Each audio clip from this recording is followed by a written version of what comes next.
So, for those at home, the party has leveled up. Some of it was discussed a little bit during last session, which last session was the end of Arc 2, and congrats, we're now in Arc 3. Yay! Oh, we I made need it. a lot of confetti on the screen, Sombrero. I want that bit rate fucking dead. Yeah, I want that shit looking like a Vampire Survivors like 30 minutes in. Oh my god. But the group has rolled their HP, and because they are level 8, they all mostly, in Theodore, did not Multi-classing. multi-class, yay, did get either ability score improvement or feats, which I believe everybody else had done a feat. So across the board of what was done, Ashale took skill expert, decided to take expertise in insight and proficiency in persuasion. Because of that, increased her wisdom skill. Robert took Fate touched. Fey touched feat, which has given him access to Misty Step. And did you choose another spell for that? Speak with animals. Oh, speak with animals. Oh, cool. Theodore just got extra attack. Hooray. Level 5 in fighter. Listen, if I was a power gamer, I would have done level 4 in paladin and gotten a feat and been a little shit, and that's not narratively fucking accurate. Now is it? Not to Theodore. And Val took the Sentinel feat. Those of you who know Sentinel very well, you know how fun that is. I'm a threat. Hell yes, you are. Yes. But as far as rolled HP down the line, what did you guys roll on the dice? Fire? I rolled a 5. 4. I rolled a 5. I feel like I was cheating, but I did this in real life. I swear to God, I rolled 10 for myself and 10 for Hema. It was really good. It'll never happen again. So, those watching stream right now, take a look at the Nightbot commands, where everything should be updated, and if they aren't, point and laugh at me, because I fucked up. Begin pointing, laughing, and applauding now. Your allotted pointing, laughing, and applauding time is now up. Please stop. I think with that, let's do the recap. The end of Arc 2 happened, and you guys were prepared for one hell of a shit show, to then be exorbitantly surprised.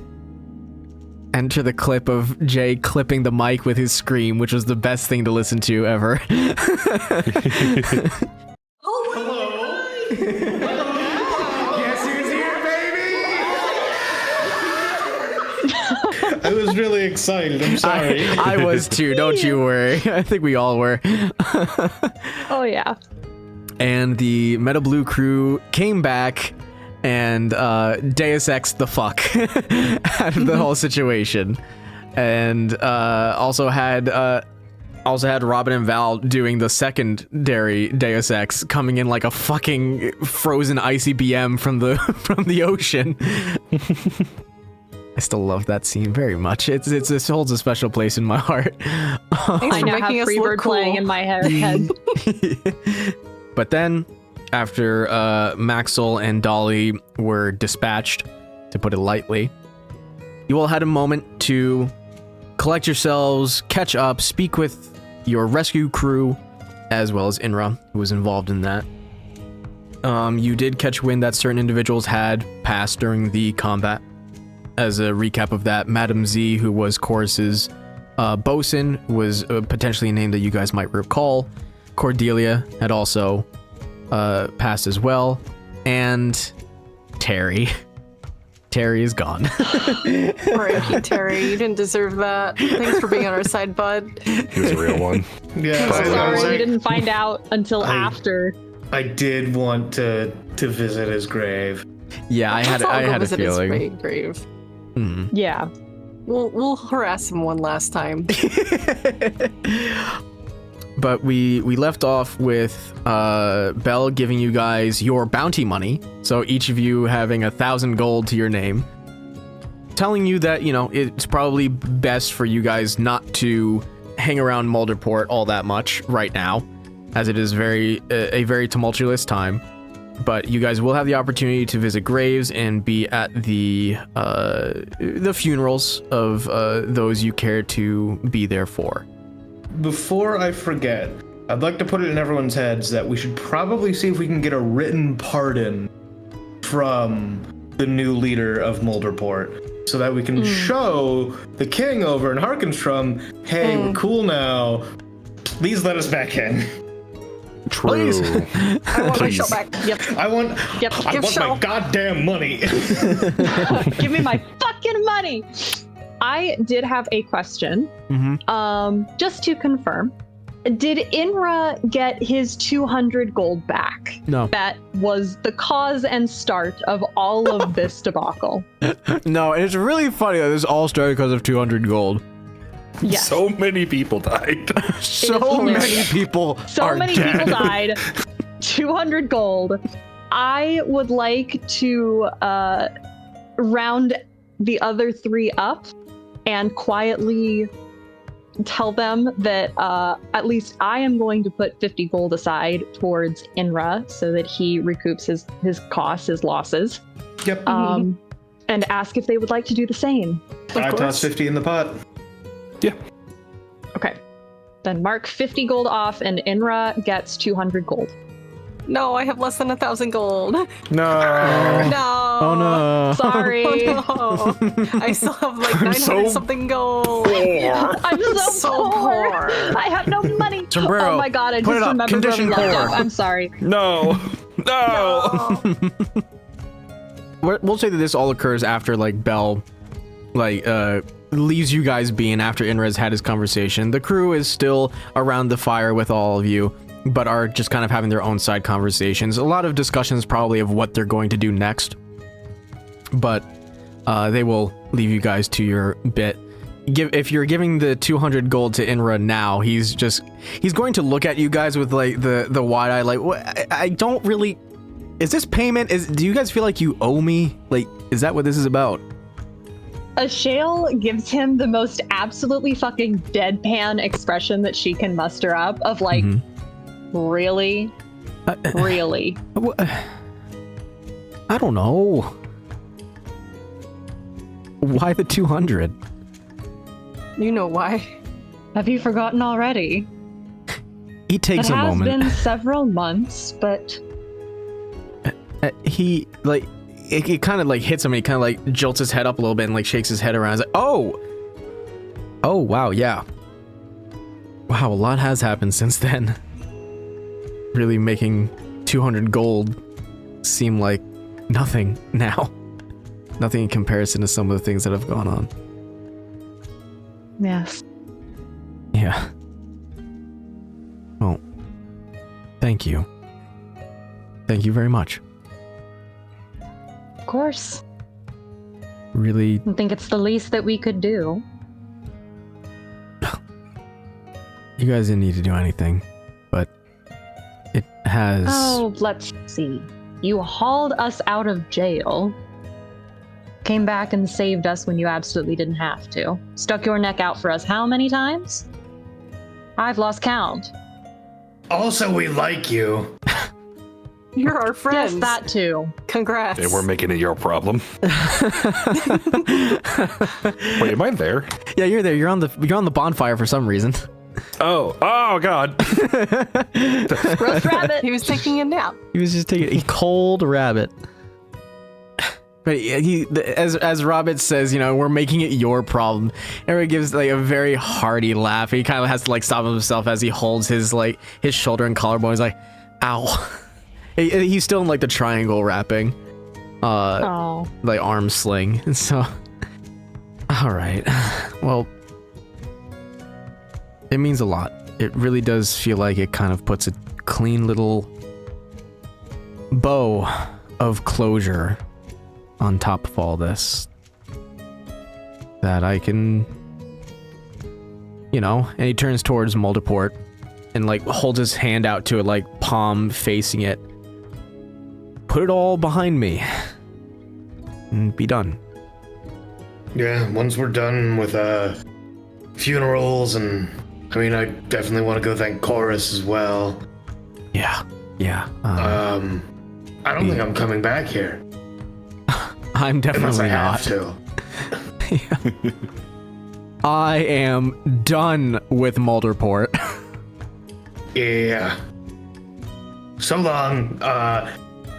Enjoy things without Maxwell. Never ask me for anything again.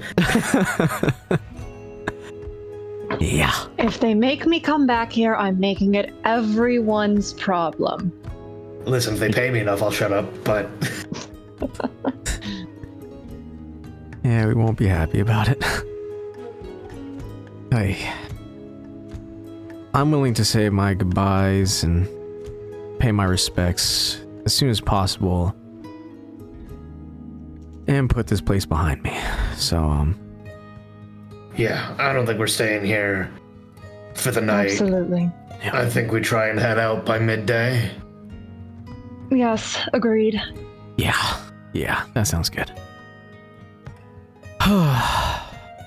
Ninra stands up and adjusts himself, like adjusts the new cloak that Howland has made him.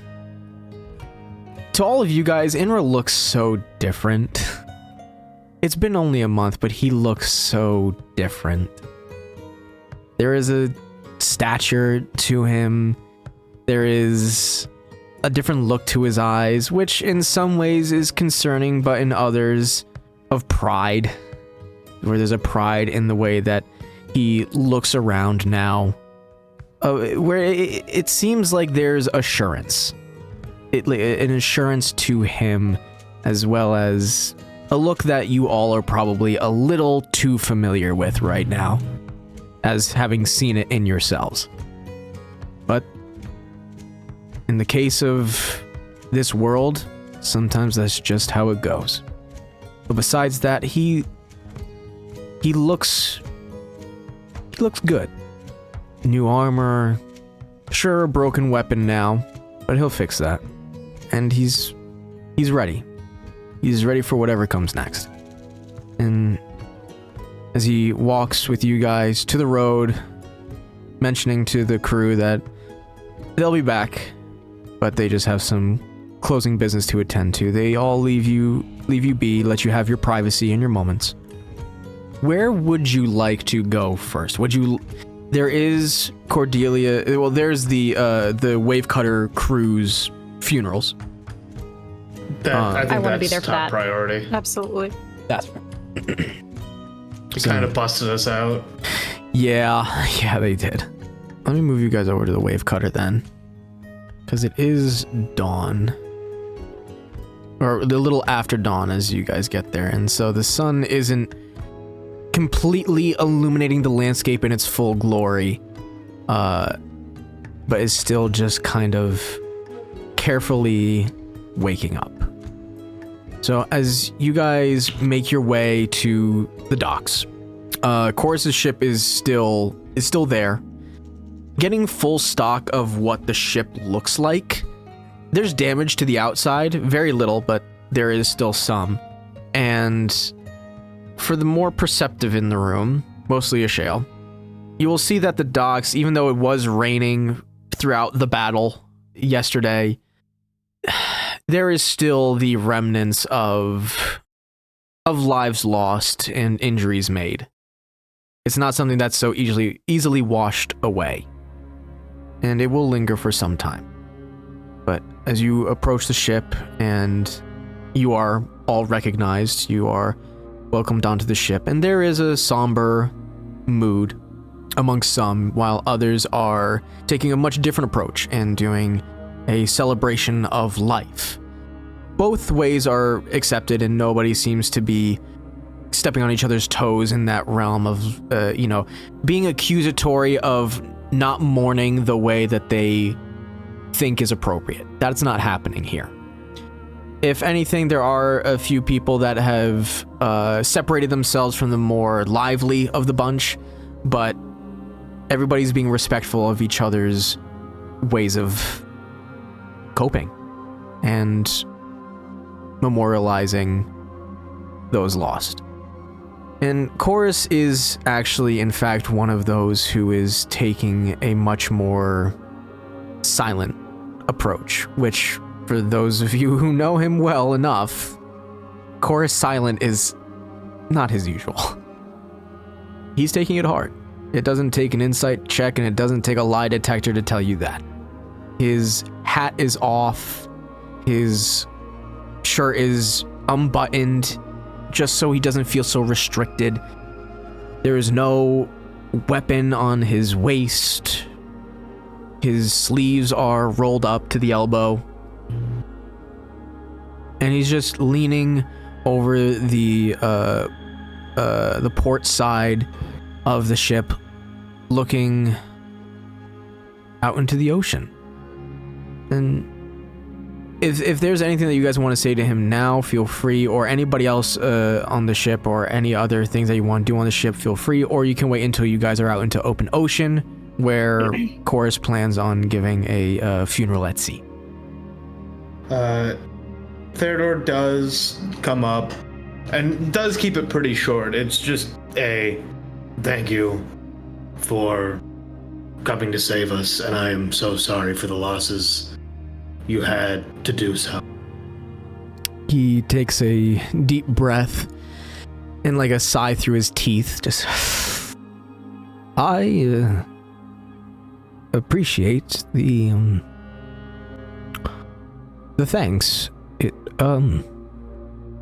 It is to be expected in combat that at any given moment one may die, whether it is an ally or an enemy.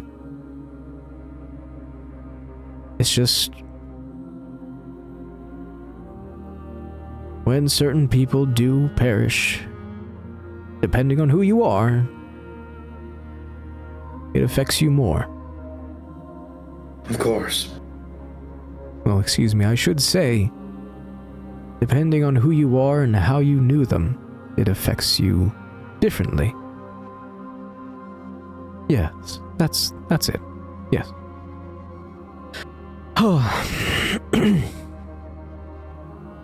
Well, either way, you're welcome. It's something we all hoped for, strangely enough. A chance at being put in history and being remembered for more than we ever were. It's what we wanted. Well, it's about that time. We should be out to sea and soon leave Mulderport. We will leave you all. Well, we are out at sea. You can take one of the lifeboats. It's fine. We'll find another one. We have plenty in case we need them. So we just find it best that if we are to leave port, then we should stay from port at this point. That's understandable. The new leadership has their own machinations to take care of the situation that we have helped create, and it does not involve us. So, we no longer have have a purpose here. You are all rescued. That's what we set out to do. So, and he kind of just like smacks the railing of the ship and goes to the helm and gives stern but not boisterous commands to the crew of just to get them ready and get everything prepared. As you all head out to sea, once you're a good distance away from shore, not too far where a rowing by lifeboat will be a problem, but enough where Mulderport is not the main scene for this funeral.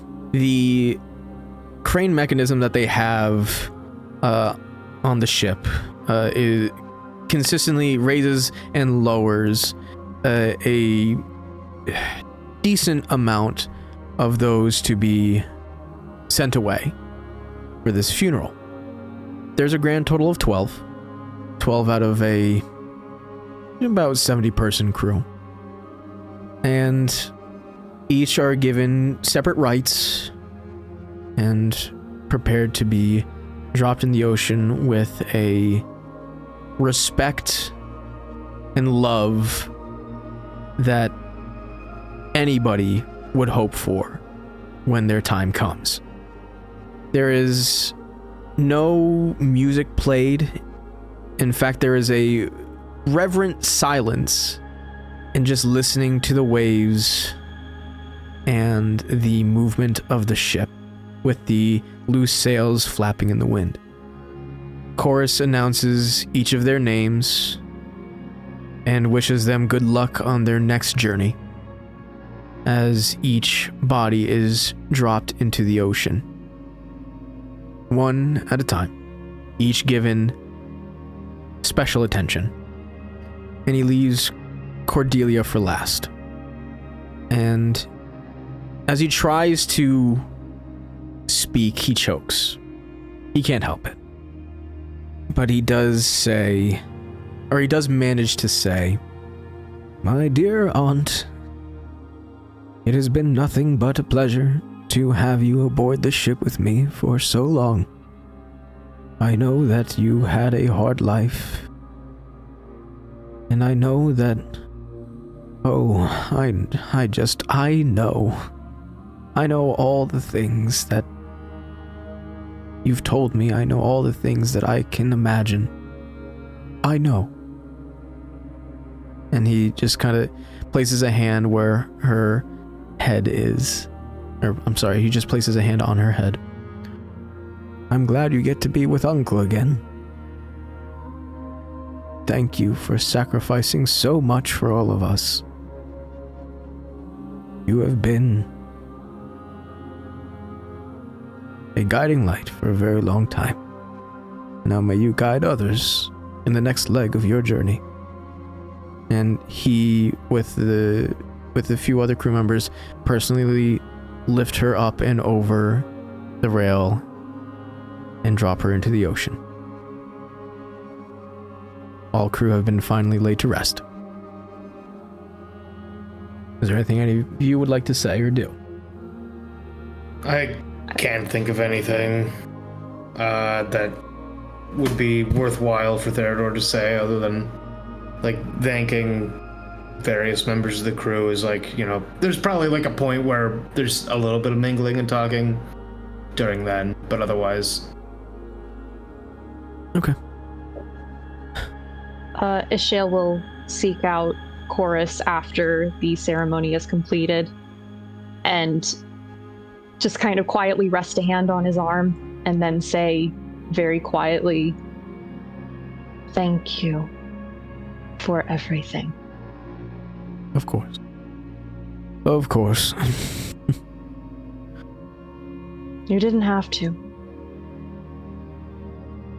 You're right. I will never forget this. Thank you. You're welcome, but you are right. We didn't have to, but we wanted to. That young man, and points to Inra, he has done just as much as any of us did, so make sure that he's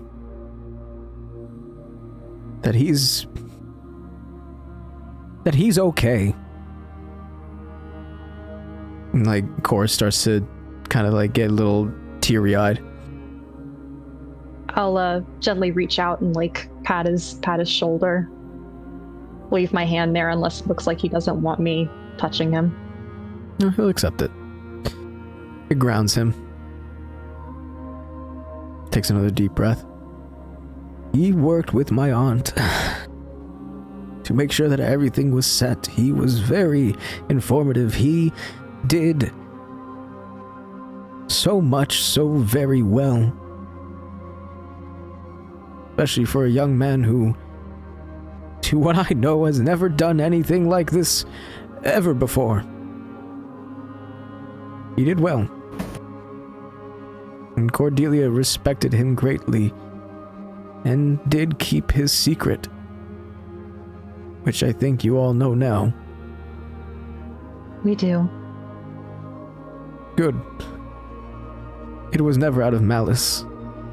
And I'm sure he's already told you himself, but there are a few things Cordelia wanted me to tell you. One is that Inra just didn't want you all to worry. You had enough to think about, and he felt he could take care of himself along with the others that he was traveling with. And it seems that he did. The last thing he wanted you all to think about was him when you needed to think about yourselves. And what was to happen next.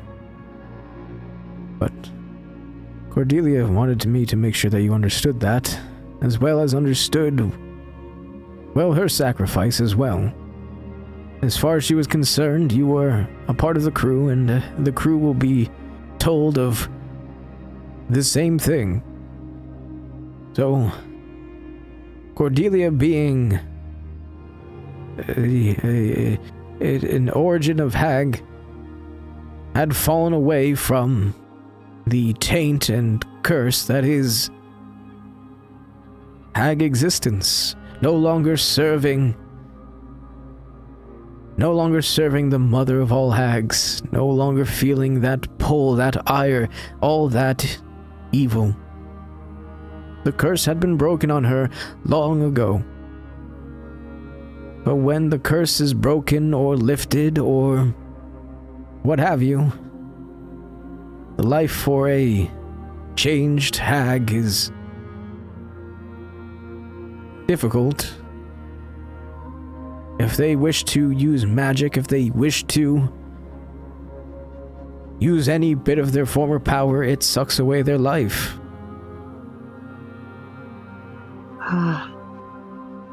And she had done quite a lot yesterday.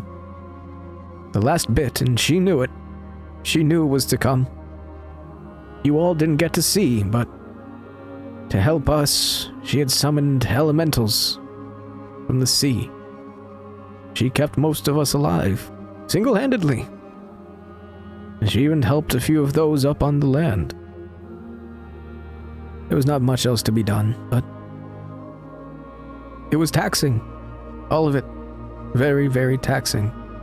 From communicating to the actual battle.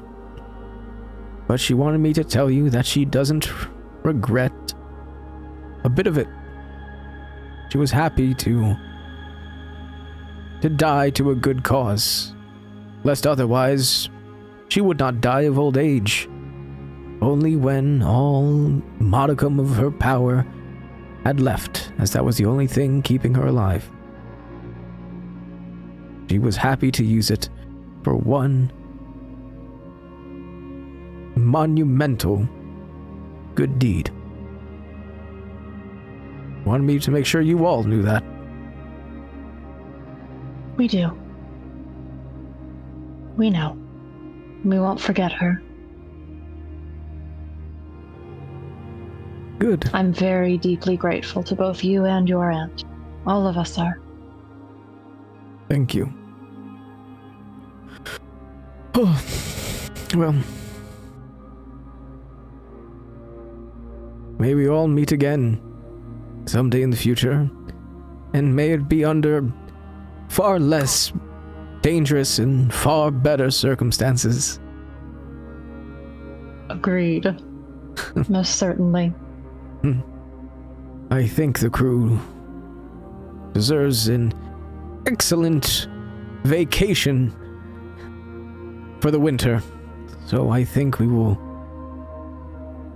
head north and dock for the next few months. We'll see where they want to go. Good. I'm glad. As am I. As am I. Well, let's see you off then. course, kind of holds out his hand to all of you to direct you towards a lifeboat. And he helps each of you in, and the crew stands by and watches. Some give quiet goodbyes, others just simple nods and waves. But just before Inra steps on the boat, he's got 1 foot in and 1 foot still on the wave cutter. He holds onto the railing and he looks back at everybody and says, I know it's been said a lot, but thank you. You all have helped change my life forever. I'll never forget any of you. I'll be telling stories and writing songs about all of you. And there's a little chuckle to that from a few, and we're just kind of look. He slowly trails his eyes over each one. Of course, the crew, everybody. And then finally steps onto the boat with you, and you are all gently dropped into the ocean, left to row back to shore as the wave cutter becomes simply a dot on the horizon, heading north for some much needed rest. Anything you guys would like to discuss while rowing back to shore? So, I think we see if there's any funerals for anyone we know. We get a pardon, a written pardon. And then I don't think we try not to stay here too long. Agreed. Yeah, I don't want to stay here longer than we need to. I'm sure there's a lot of people that disagree with us. I don't want to find out. Yeah. I don't need more people trying to kill me right now. No, I think not. Yeah. We've dealt with that quite enough. Yeah, that's for sure.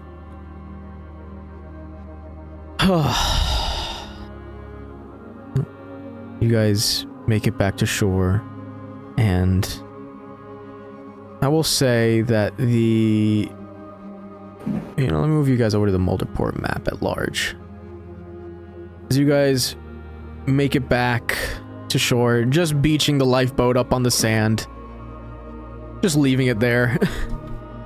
You all will inevitably, I'll say, will find your way to where the funerals are occurring. There is a large amount of people who are roaming, mourning, following. You will see that there are multiple processions of people going to a specific part of Mulderport, which is a little north, a little bit towards the few woods that are near the city proper, but it's very sparse.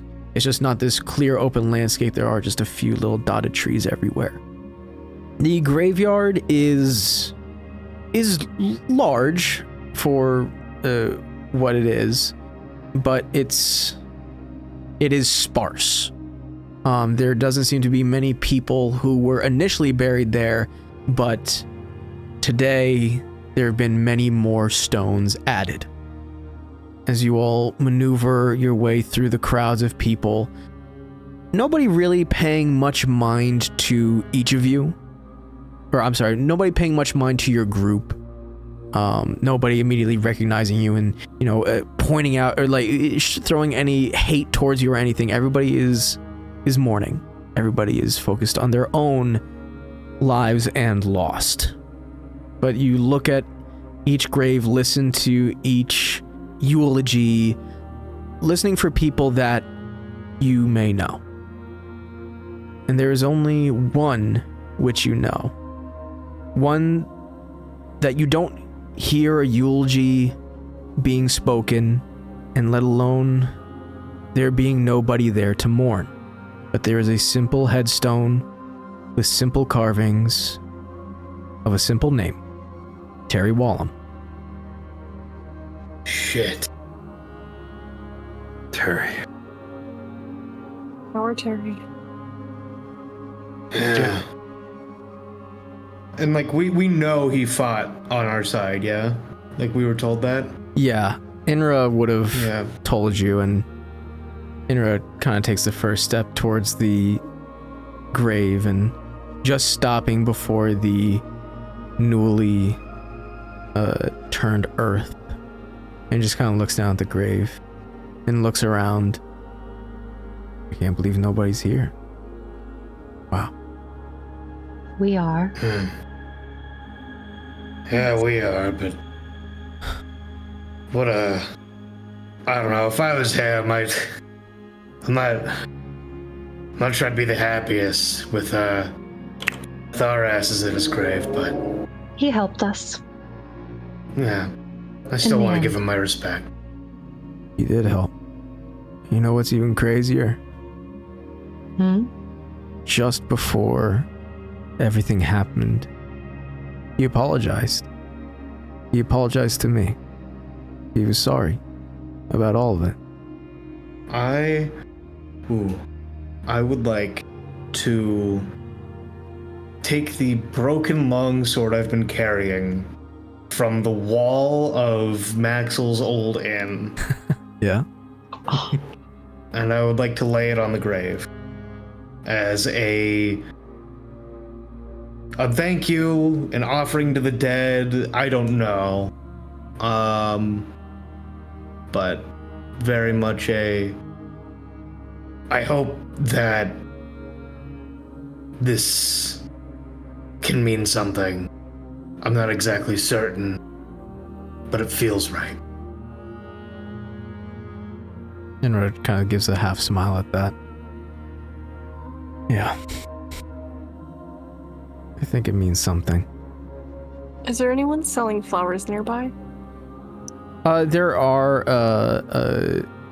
individuals from the main temple that are coming around and offering either flowers, what few flowers there would be this far into fall, and like incense to burn and certain alms and things like that. Just offering them, not selling them at all.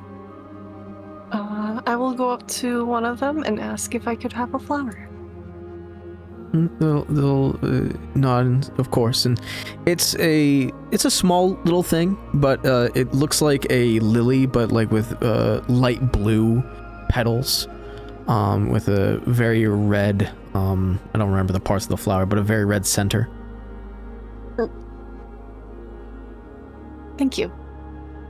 I'll take the flower and head back to Terry's grave and lay the flower on the grave and thank him for being a consistent force in our new lives and turning to our side in the end. Okay. Anybody else? I'll just rest my hand on the tombstone for a moment, say a very quiet thank you, and then back away and wrap my arm around Inra's shoulders. All right. Was there anything that Robert wanted to do, or no? I just don't want to skip over you.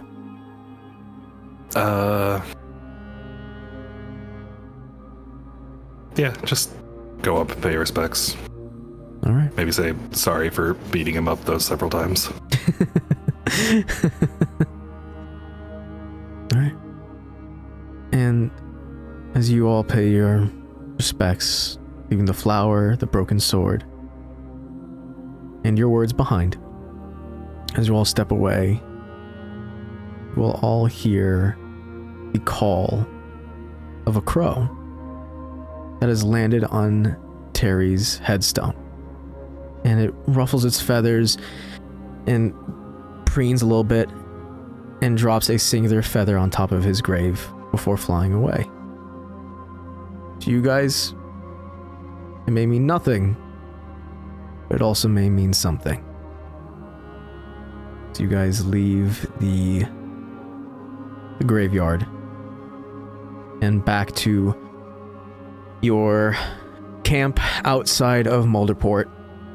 The crew is still there, though packing up, being ready to leave. And at this probable point is where I will say that Avery will have the conversation with all of you about what has occurred and the information that you all need to know. I will say it has no bearing on what you guys do next, as far as moving forward here, but it's just something that your characters would have heavily in mind, and something that you guys may want to talk about amongst each other in the next coming days. But for right now, it's not the most imperative thing to hear. But as this conversation happens and everybody's packing up, thinking about where to go, what to do next, this is where you all are now faced with the next biggest question in the first of Arc 3. Where are you going? Oh, I thought it was going to be what card did Robert draw? I already know. Oh, neat. And you're just not None fucking of us. telling us? Nope, I'm not telling you. Oh my god. I know what's happening. Not even Robin knows? We are. You know, Robert would know, actually. Here, Spider, you know, I'm gonna message it to you. Oh Christ! Oh my god. Oh my god. I was gonna say there's one spell I can think of that I would not know what happened, or one card. Mm-hmm. And it's up to you whether you tell everybody or not. I'm looking it up. It's not happening right away. I have a plan. I've plotted. Oh, that's bad. Uh-oh. Nah, it's fine. Okay, yeah. Probably. Probably. I love it. Probably. Let's go get our pardon, and then I think we need to get out. We wanna. I was gonna say, Inra wanted to head to where again? Inra wanted to head home. He wanted to go back to Hilkari. Mm-hmm. I was gonna say, do we want to take him back home? It's due north. But for now, let's talk the world map here. Yep. And what you guys know as a group, as far as Oh boy. what information you guys, excuse me. This is for what you guys would know as far as information that you've gathered and where your futures lie. So for Ashale, as far as I'm just going down the line of who is showing up on the screen right now. The only thing that you know of that is your next biggest lead towards anything regarding your memories is Marin's Eve. Yep. Home. Home. Otherwise, there has not been much else besides Fairy Forest. Maybe. Yeah. Mm-hmm. For Robert, Mhm. you still have that stone where with dancing lights it absorbed it, and then like throughout the striations in the stone like carved out like a path or a line or whatever that you treated as a map. Oh my god, Robin completely forgot about that. I remember. Unsurprised. That is still a thing for you. And in this moment, you guys as well can also, I'm not right now, but as I'm going through the line here, but you can make another check. It's been long enough where maybe, looking at the map again. And also, I'm also going to say Avery being here, being the cartographer in the room, who also belongs to a guild for that shit, would also probably be able to help. That is, yeah. That is literally his thing. But Robert, you have that stone. You know your lineage to be Fae. So Fairy Forest, Feywild, maybe is I think something that you're interested in. I think we established that the stone had something to do with the Fairy Forest. Or that's where oh shit, what was his name? Dean. Yeah, Dean told you. Yeah. Dean told me because Dean also had a stone similar to it. That his something Buddy. left behind. Yeah, his buddy Hugin had left behind for him. And said if he ever needed to find him, use this. Right. Okay. Theodore, you have visited almost everywhere to which the missing poster had labeled as to potentially places that either Wayland has been to or where you had been and checked or something along those lines. Almost every single place has been checked except for Ulsterset and Farnos. Yep. Otherwise, you are just about out of leads for that as well. And obviously, Houndspell is some place that's been on your list for a while. Yep. And Kosuth wants to talk to me? Yes. You know, Yeah. Yes, Kosuth wants to talk to you. I'm assuming that's in Cal, and I need to get That's in back to Calcheth. Calcheth to get my plate. Yeah. Armor. Vox specifically told Inra to tell you to go to get your ass to Calcheth to talk. Yeah. So, that is also on your list. For Val, you got from Aiden the information of the antiquarians, which were housed, or I guess, they called home Bendarl / Vunir, which is in the very bottom left corner. As a reminder of where they are on the map. You know that you had some run-in with them, and they left you the calling card of saying that you had something they wanted. As far as what that is, you're not entirely sure. I would say that is your biggest lead for anything at this point. So, Spider, if you want now, I will say that you can look at the stone with maps again. Yes. I'll take a shell with because all I know is the dancing lights made it work. Yeah. Okay.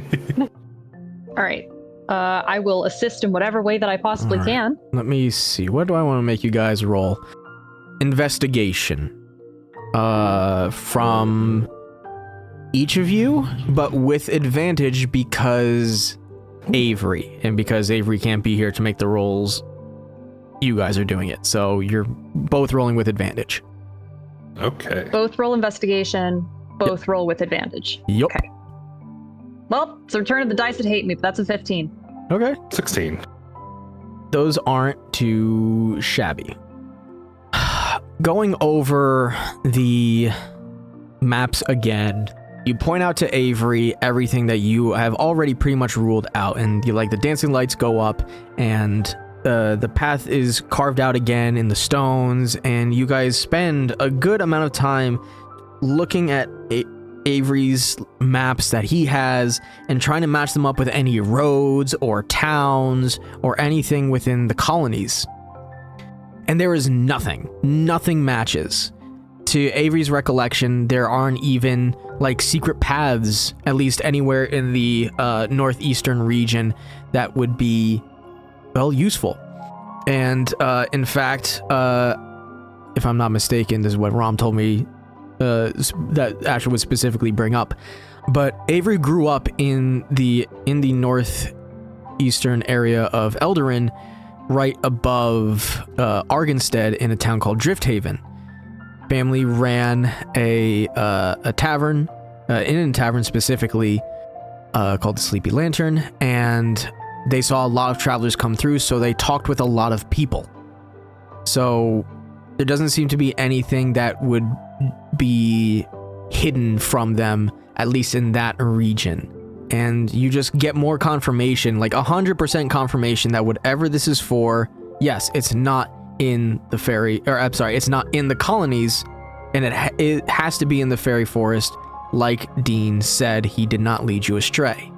With that in mind, I'm going to say, you know what? I'm gonna give it to Robert on this one. Robert has a lot of funny ideas. And sometimes these funny ideas work out. And Robert gets the idea of stop looking for what is and start looking for what isn't. Look to see where the lines maybe fill in gaps. So, where on any map, you'll see there are certain gaps in the designs or like it shows like being spread out as like, oh yes, this mountain is a little bit further away from this mountain that would be landmarks, right? Robert decides, well, where there are gaps in this map, maybe these lines fill them out. Maybe it's like a little guide. Maybe it's just a little something that obviously isn't marked, but will fill in the most inconspicuous little places. You guys will spend a good amount of time on this, and Robbie, like, just scratching your head, your fur's all frazzled at a certain point. And then something finally hits. It's almost by accident. Really lucky. I'm just gonna have you roll a d20 for this. Oh. Just a straight d20. I just want to see something. Doop, doop, boop. Ooh. Oh, okay. Okay. 19. You good? It hung around on the 1 for like 2 seconds. Oh god. This is literally just a luck roll, more or less, of like just to see how well things line up for you. You would have still gotten information, but because you got a 19, you get a lot more. You just kind of like toss a stone down and like you rub your face, you rub your head, you're getting frustrated with this. And then as you go to pick it up, something clicks. Where it had landed on the map, it just so happens to roll the right way where you look at it and you look down at the map, you look back at the rock, you look back at the map. Something finally lines up. The mountain range in the fairy forest. The mountains are pretty consistently over all the maps that Avery has and the one that you guys have, the mountains have not changed. No, they are consistently drawn the same way. And that includes, their placements. And the lines for the stone match the gaps between the mountains, almost like they snake around certain places or certain mountains when you hold it over. Like if you were to, if this stone was see-through, you could almost just like perfectly place it right over top and it would make something very clear, a very clear path. Oh. Just snaking through the mountains. And then it clicks with you. I need you to make a history or nature check. And I'm going to have it be for Theodore and a Shale as well. Oh. Nature history, you said? Correct. Okay. Well, they're both -1, so Watch, you get a Both 20. plus 3. that's one. Unnatural Okay. I'm stupid, baby. Very good. I'm busy. Which one did you roll? History? Looking at the grass. Yes. I'm rolling history. Oh, that's a 10. Okay, 10. Robert. Theodore was like, mountains have been there a long time. Robert, this will click. And you're not surprised, like Robert's not surprised that it didn't click before, but also there's just like a little, like the what was it? The 7-Up or whatever the fuck it was called, or like the V8s, whatever the fuck it was called, where like the commercials where they would smack each other in the fucking forehead. You remember those? Yeah, it was like that. I can't remember what fucking drink it was for. It's been years since that commercial's been around. You kind of have like one of those moments. This stone comes from those mountains. The mountains are made of the stone that you hold in your hand. These mountains are called they're called the moss-covered mountains. And yes, many of them are covered in moss, but they all have this natural green color to them. Think in real life this probably would not ever happen to my knowledge. I'm not a geologist, but what you hold in your hand is green chert. And these mountains are all that green chert. Oh. So it's finally clicked with you. This rock is from those mountains. Then I'll point at the fairy forest. Oh. And Well, that would be useful. And I'll explain the map aligns with the in between of the mountains and everything. Yeah, word vomit, information. Does the map have a clear path to it, or is it just showing? Yeah. So like on the stone, like if you were to like hold it directly over it and like pay attention to which way the glowing lines were snaking through, there is a clear and direct path. Yes. Specifically, like getting around the mountains to a specific spot, which I will say it does end on the top of one of those mountains. Oh. Well, I know where I need to go next. And we have a map for it. So, with all that information in mind now, and a little bit of reminders of, who's got what's going on, DM to players, where would you like to go next?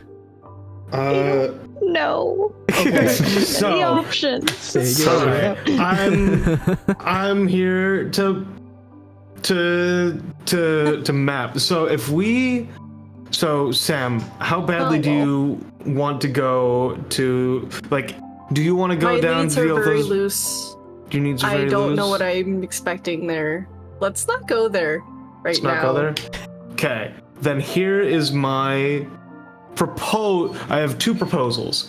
It's pretty much head north, but we either hit Hilkati first or Kalcheth, whichever one can ferry us to the other. I'm imagining Hilkati, we can get a ferry down the river to Kalcheth. Would I be crazy in thinking that? Crazy thing, actually. Wait, hold on, I need to remember if I'm doing my lore correctly here. Yeah, because there's a river that runs, all the way through. Yes. At least on the map. There is. Now, if I remember my lore correctly, the river flows the other way. It doesn't go towards the ocean, it goes towards the lake. Okay, so it'd be better to then just start at Kalcheth, go towards Hilkati, and then... Unless our boy wants to be dropped off first. Yeah, depends on what Inra wants as well. So, both these proposals... He doesn't want us to go with him. Yeah. So... But... Oh, well, go ahead. I won't tell you what Inra wants until you guys kind of figure out your plans A, B, and C, and then we'll figure it out from there. And then my proposal from there is pretty much... From there, we just continue taking the road north. We can go Honor. We can hit the mountains near the fairy forest. We can go to Houndspell afterwards. Go down. We can then check out Ulcerset, Farnas, and Marin's Eve. They're all pretty close to each other. Then work our way down to Harkenstrom, get our pay, and probably take a ship from there. If we know more about Benardal, or whatever the fuck it was called. Bendarl. Bendarl, I can read. Dyslexia doesn't affect me. No, sir. We can go from Harkenstrom. We could probably go back to Molderport. Things should have cooled down a little bit by there that we can just kind of squeak through and go, hi, bye. Goodbye. Go there. We can go back to Molderport, catch a ship, make it to anything along the coast that we need to get to. Anywhere would be especially if we hit Harkenstrom again, it's a good main road north if we need to go to the Earth and Maw Mountains or anything like that up north, or, to Arkengarten. Anything up there, really. I think... I don't know. We go north, we clear all the things that are in the center that are harder to get to while we're on that road, and then we can just kind of hit that main area between Mirror Basin and the ocean, and just fucking go at it as we see fit. Harkenstrom will be a good travel hub if we need it. Agreed. Also, it's just minor little detail I forgot. As a reminder of Wyatt Bowman in this case, you know that he left Timbermore and was not seen. There was not much looking done in Harkenstrom, or in any place nearby where he could have left and gone to. I'm thinking about it as like maybe another major detail. And this is something that would be brought up by Avery, but I'm gonna say that Inra brings this up to you guys specifically.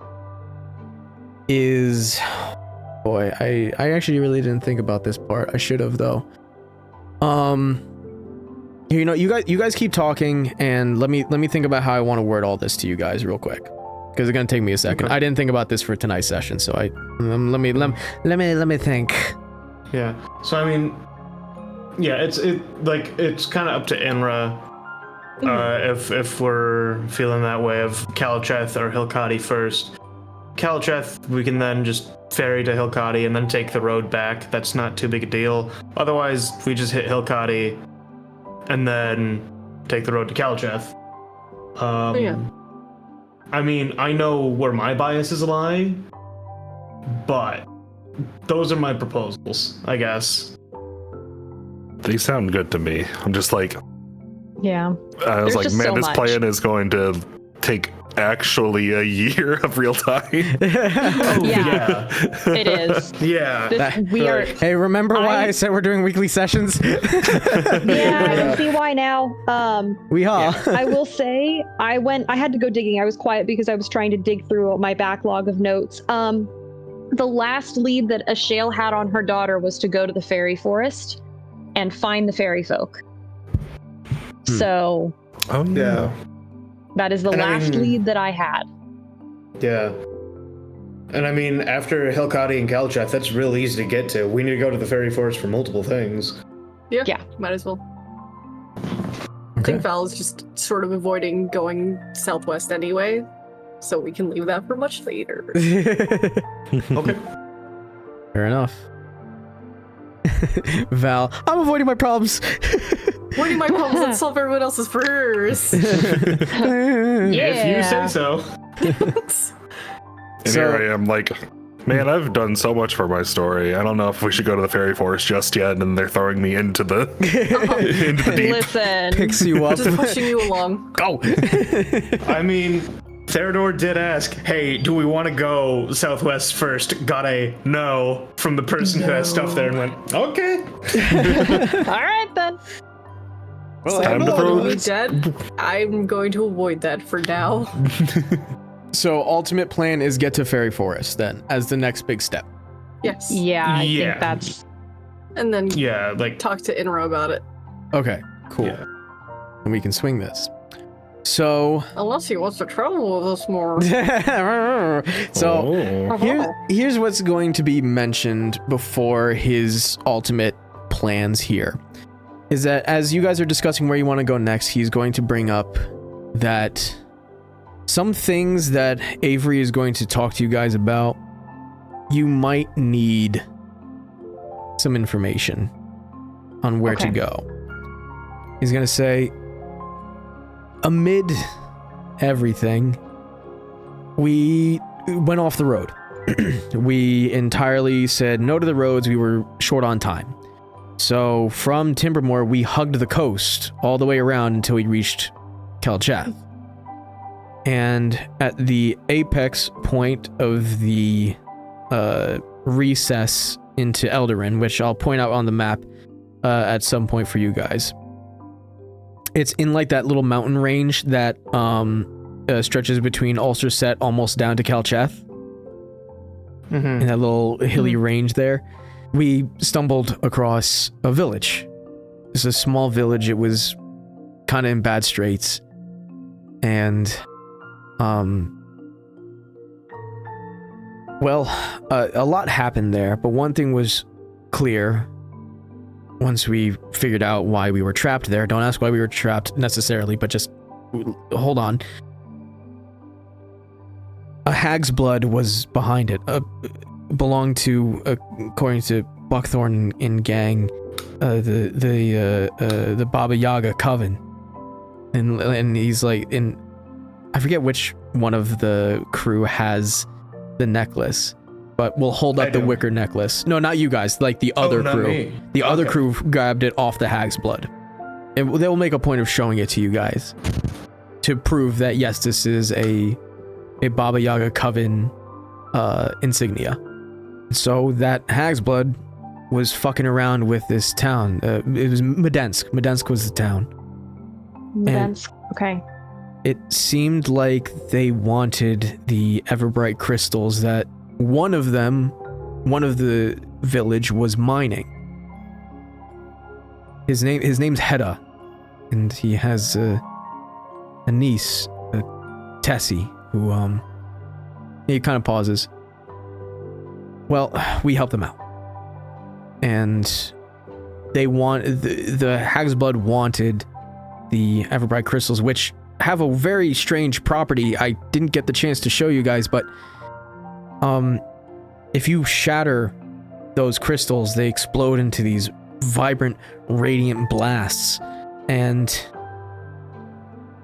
some help that the Hag's Blood, had, didn't like it very much. Having me use that against them. They were collecting them for some reason. I don't know why, but they were keeping the village trapped, like in a Feywild, like pocket dimension, some shit hell where people could get in but couldn't get out. So, and he's gonna look over to Avery. Avery can explain potentially why that is so important to you guys, but I think you guys need to go. I don't know what you all are up to. I don't know what's happened to you guys before you died, because of you dying. I don't know. And I don't think I'm meant to know, at least not right now.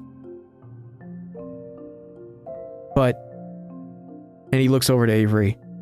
I think I got a taste of it. So, if nothing, I'm just telling you to go there on my gut. See what you can find that pertains to all of you. But I think there's something there for you. Medensk. That's the name. Yeah, Medensk. Really small village. Barely 20, 30 people. They're still building it. So if we go there and we say, hey, Inra sent us, they'll know, or? Yeah, mention us, but if you see Hedda and Tessie, What do they look like? they're deep gnomes, both of them. I think they're the only deep gnomes in the whole village, actually. But you'll notice Tessie. She's missing a leg. Okay. But tell them, I say hi and that I'll be back. I'll go back someday. Soon, I hope. If you don't mind, because I think you guys might get there before I do. Yeah. No, it's Speaking fine. of you. Yeah? Oh, sorry. Oh. Speaking of you. So, we're trying to figure out where exactly we need to go. And from what I understand, you're trying to get back to Hilkati. Yeah. Yeah, I am. We need to head north as well, and we're debating on whether we go to Hilkati first, or we go to Kalcheth and then take a ferry to Hilkati. Depending on kinda how far you want to go with us. I don't know. And I mean, that's even if you want us around right now. I know things are complicated and everything's been kind of crazy ever since we met. Yeah. But I think, if you want us with you, we'd at least like to say bye. And if we can take you to Hilkati, I think I speak for all of us when I say we'd be more than happy to do so. First of all, thank you. guys. I really do appreciate that more than you know. But he kind of like centers himself in front of you guys. Let me tell you why I want to go to Hilkati. First, that's home. That's where I grew up. Not necessarily where I was born, but as far as any memory I have, that's where I was. And before everything, before I met you guys, before all that, I thought that I was going to leave Hilkati just to return maybe a few months later. Because that was my parents' dying wish. They told me that they wanted me to go out and see the world beyond Hilkati. Not to, telling me to not be a homebody and see something more. And I respected that last wish. But I just didn't think that it would take me this far. I thought that after the few months would end, I would just go back home and become Carpenter Inra, with Igmut helping me pull logs for the rest of our lives. But then I got an idea that I didn't want Igmut to have that life, so then I thought I would like to find his people, at least before I go back home. And let him be with his people, the people of my mentor, Mugarad. But then everything's changed. I've been tagging along, dragged along, pulled, pushed everywhere along. By myself, by you guys, and by forces that I have no control over. And I've fought, I've been shot, I've been stabbed, I've been chopped, points to his collarbone. And I've saved, I've seen, I've experienced, and now know things that I never imagined I ever would in my life. And so I'm at a crossroads now. A crossroads that it took this entire journey, this entire month of getting to Mulderport and all of this hell to realize that I needed to get to. Because I didn't know for the longest time of traveling with you guys, I didn't know what I wanted. Hell, I still don't now, but at least I know that there is one thing that I can figure out for myself, and that is whether I still want to be Carpenter Inra or if I want to be something different. And I need to go home for that. I need to be home, I need to think, and I need to get that closure to see what I want. Because I don't think I can move forward in either direction unless I find that out. So, trust me, as much as I want to be with you guys right now, for the sake of that closure, I don't think I can have you around. You guys are literally the catalyst for this change in my life. And with you guys being there, I don't think I could move on. I don't think I could figure things out for myself. Not right now, at least. And not only that, but you guys still have something huge happening to you. Again, I don't know what that is, but like I said, I got a taste of it. And that's a lot. And I'm not talking about me, I'm talking about for you, all of you. That's so much. And it's something that I can't help with. And if I get sucked into that, then I don't know what's going to happen, and then I'm just going to fall back into this confusion of feeling like I'm just doing something wrong. If I'm going to move forward with any confidence, I have to be sure of what I want for myself. And he pauses,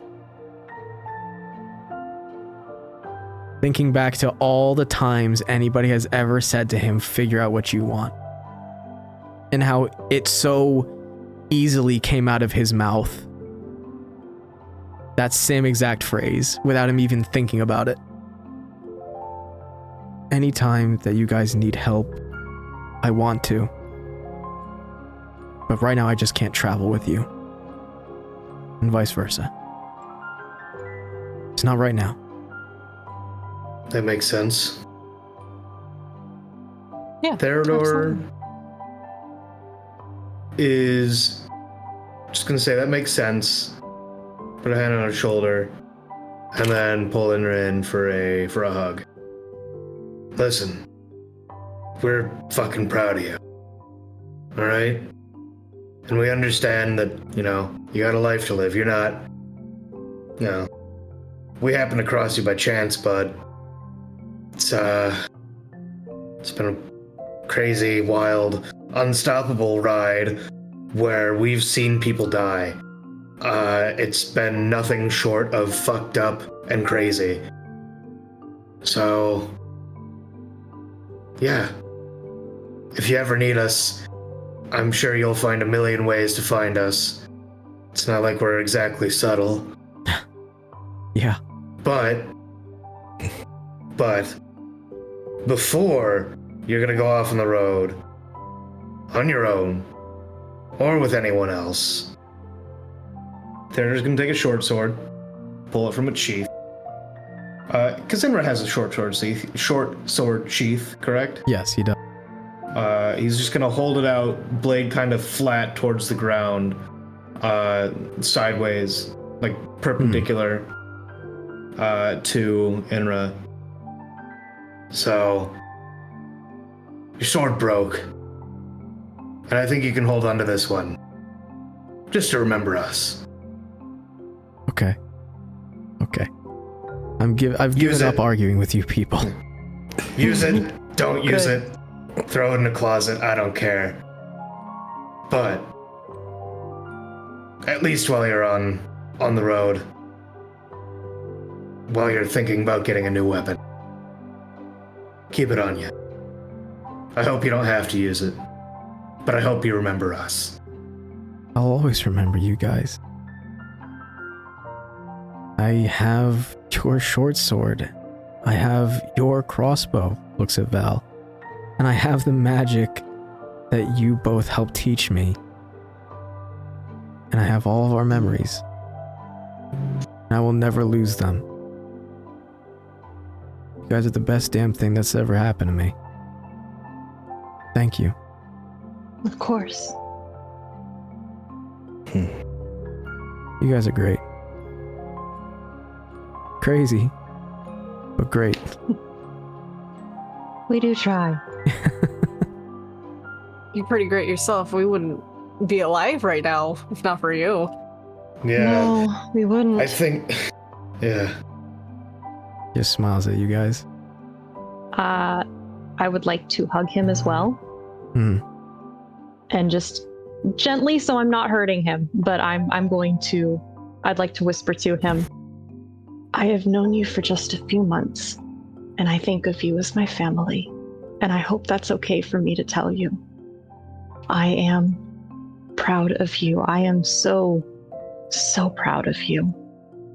No matter what you do next, if we speak with you often, or if you decide you never want to speak with us again, if you decide to settle down, or if you decide to continue on adventuring, whatever you choose, I will be proud of you. All of us will be proud of you.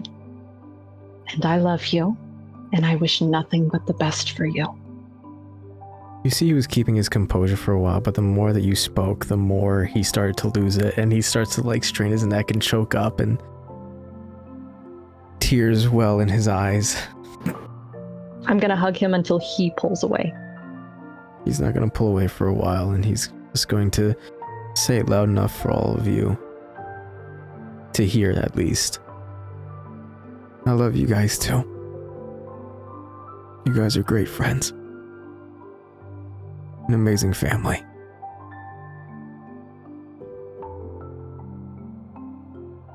He'll eventually pull away. I'm gonna fish out a handkerchief from my pocket, a clean one, and give it to him. He'll dabble his eyes. I've been doing this a lot more over the past month. God damn it. I can imagine. Yeah. I won't travel alone, at least to get to Hilkadi. I'll have Igmut. And Yes. depending on where these four go, maybe they'll make sure I get there safe.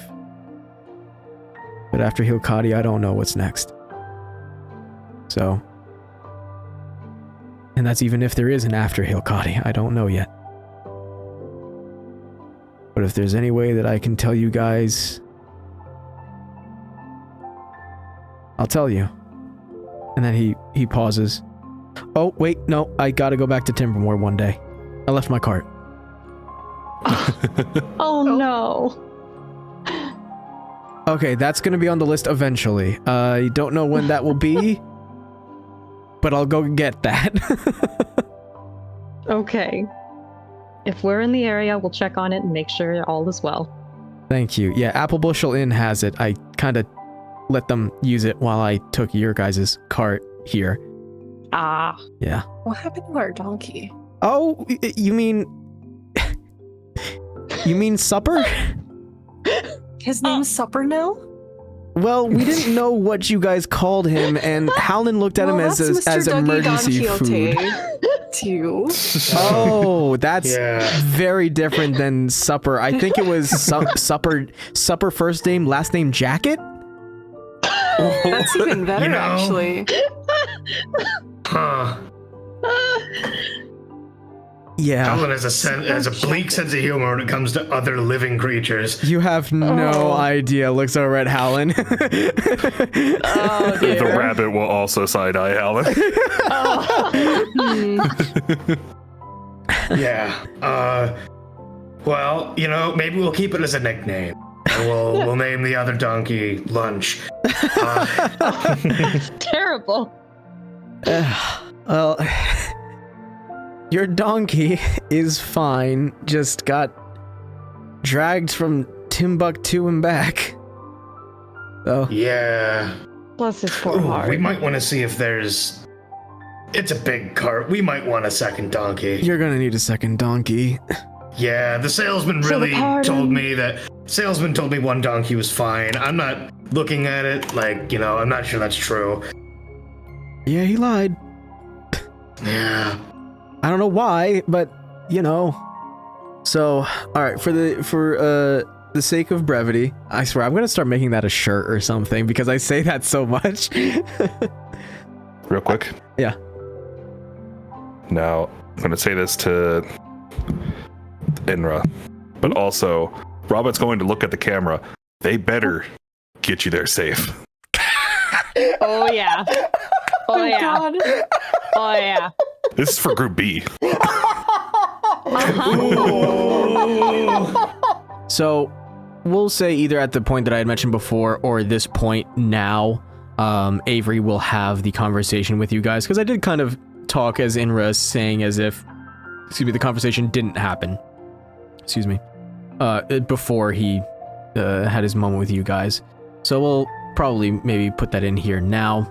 But as everything kind of comes to fruition with all these ideas of where to go, all this new information, with a bittersweet and heavy heart, you guys realize that it is time to move on. Go your separate ways, at least from your rescuing crew and Inra. We'll say, for the sake of brevity, you guys do get another mule. It's going to be 8 gold. Oh no, 8 gold. Oh, I don't know that we'll be able to Listen, afford that. it was not too long ago where you guys were like, 8 gold? Yeah. That's true. All right, That's we- very how true. Quickly money changes us. I'm assuming You're we're all not kidding. tossing 2 at it. Huh? Are we all tossing 2 gold at it? Yeah. Sure. Yeah. All right. Pennies on the dollar. You guys now have your second mule to pull your full-sized wagon. So is it supper jacket and dinner hoodie? Or was it lunch hoodie? Was the other one lunch? the other one you guys I said don't you would name know. lunch, but Yeah, I think it's just lunch and supper and lunch. Or do we want to name this one breakfast? Oh my gosh. I do like that one. Maybe we Yeah. shouldn't be naming the mule after meals. I don't know. Breakfast and supper, though. I like it a lot. Fine. Yay! Poor meal team. Oh, there is if we're starting wind down shit, there was a message or actually a sending that I wanted to complete. You have sending? I have sending. I picked it up. Oh shit! Okay, yeah, sending. Woo! Yeah, I picked up sending because I was like, well, things would have been a lot easier if I could have just sent to some people at various points instead of written letters that ended up getting people imprisoned and killed. Fair. Which reminds me, I did want to ask Belle about what the fuck happened to Lillian's tiefling roommate because I feel really terrible about that poor girl. But that's for another time. I wanted to send to Dean. Oh shit! We should tell him that we resolved everything, huh? I have worked it out so it is 25 words. Yeah, we got fucking we got put to shame by Sombrero last time. Oops. All right. Good afternoon. Previous issues have been resolved to our satisfaction. Inra is alive and well, as are we. Hope you and yours are all right. I am not expecting response. There will be a response. Humph.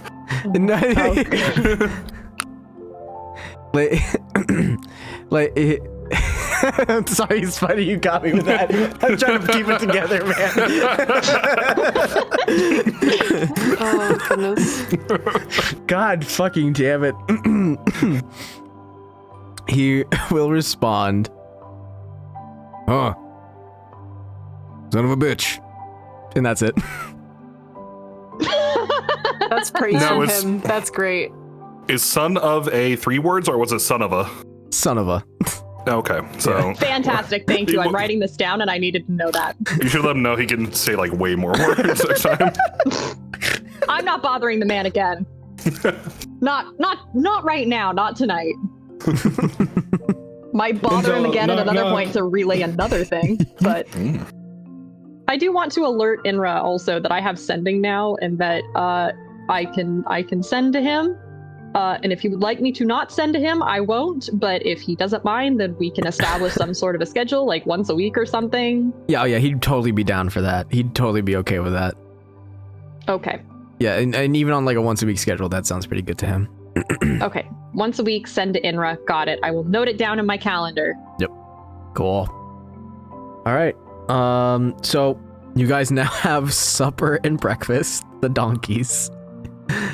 You Yes. have finished your business here, conversations, sending spells, everything that needed to be done before you all split ways. By about mid-afternoon, everything gets put together and set up. With the help of your rescue crew, you all will forage around a little bit, manage to grab a few rations for the road, just enough at least to get you to your next destination. That way you guys can potentially buy proper rations or forage a little bit more along the way, but it's at least something to get you started. And you all walk together along the road out of Mulderport, that muddy, sodden road where this whole escapade began with you and Inra. With you guys on the cart, speaking to Kim, Avery, Alan, Buckthorn, all of which walking beside or mounted on the Griffin Crow. Inra walks with them, next to Igmut, not on top of him. And as the road turns into plains and solid ground, there comes a point where you realize that now is the time to split. You all look at each other, give final goodbyes, and slowly begin to divert from one another like a V. with one final wave of the hand from Inra to you all, we will end session tonight.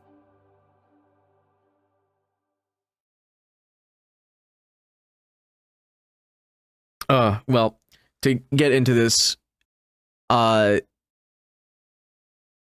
this conversation is occurring right after Inra had explained to you guys somewhat of his plan of what to do next, and his explanation briefly of what had occurred the whole month that he was riding with Buckthorn, Helen, Avery, and Kim, and had also minorly given you the point of interest to go to Medensk, as there was something potentially related to the thing that shall not be named around Inra. But also makes the point of saying that Avery has a lot to tell you. So we'll pick up there where it is the, I believe this conversation had happened, around the mid-afternoon, just before you guys had officially split off and gone your separate ways. So everybody's still getting themselves prepared. I'll say that Buckthorn, Howland, and Kim are just trying to pack up things, figure out what the hell they're going to do next. But Avery being here to inform you all of what has happened. Yeah, I imagine Avery took a moment with his crew as an aside and kind of exchanged a hand squeeze with Kim and a meaningful look with Buckthorn before he breaks off to join the others. Well, spreads his arms a bit, kind of presenting himself. Well, indeed. Well met. Well done. Well done.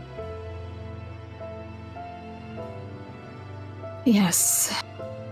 This will be a bit of a heavy conversation, and I apologize for that in advance.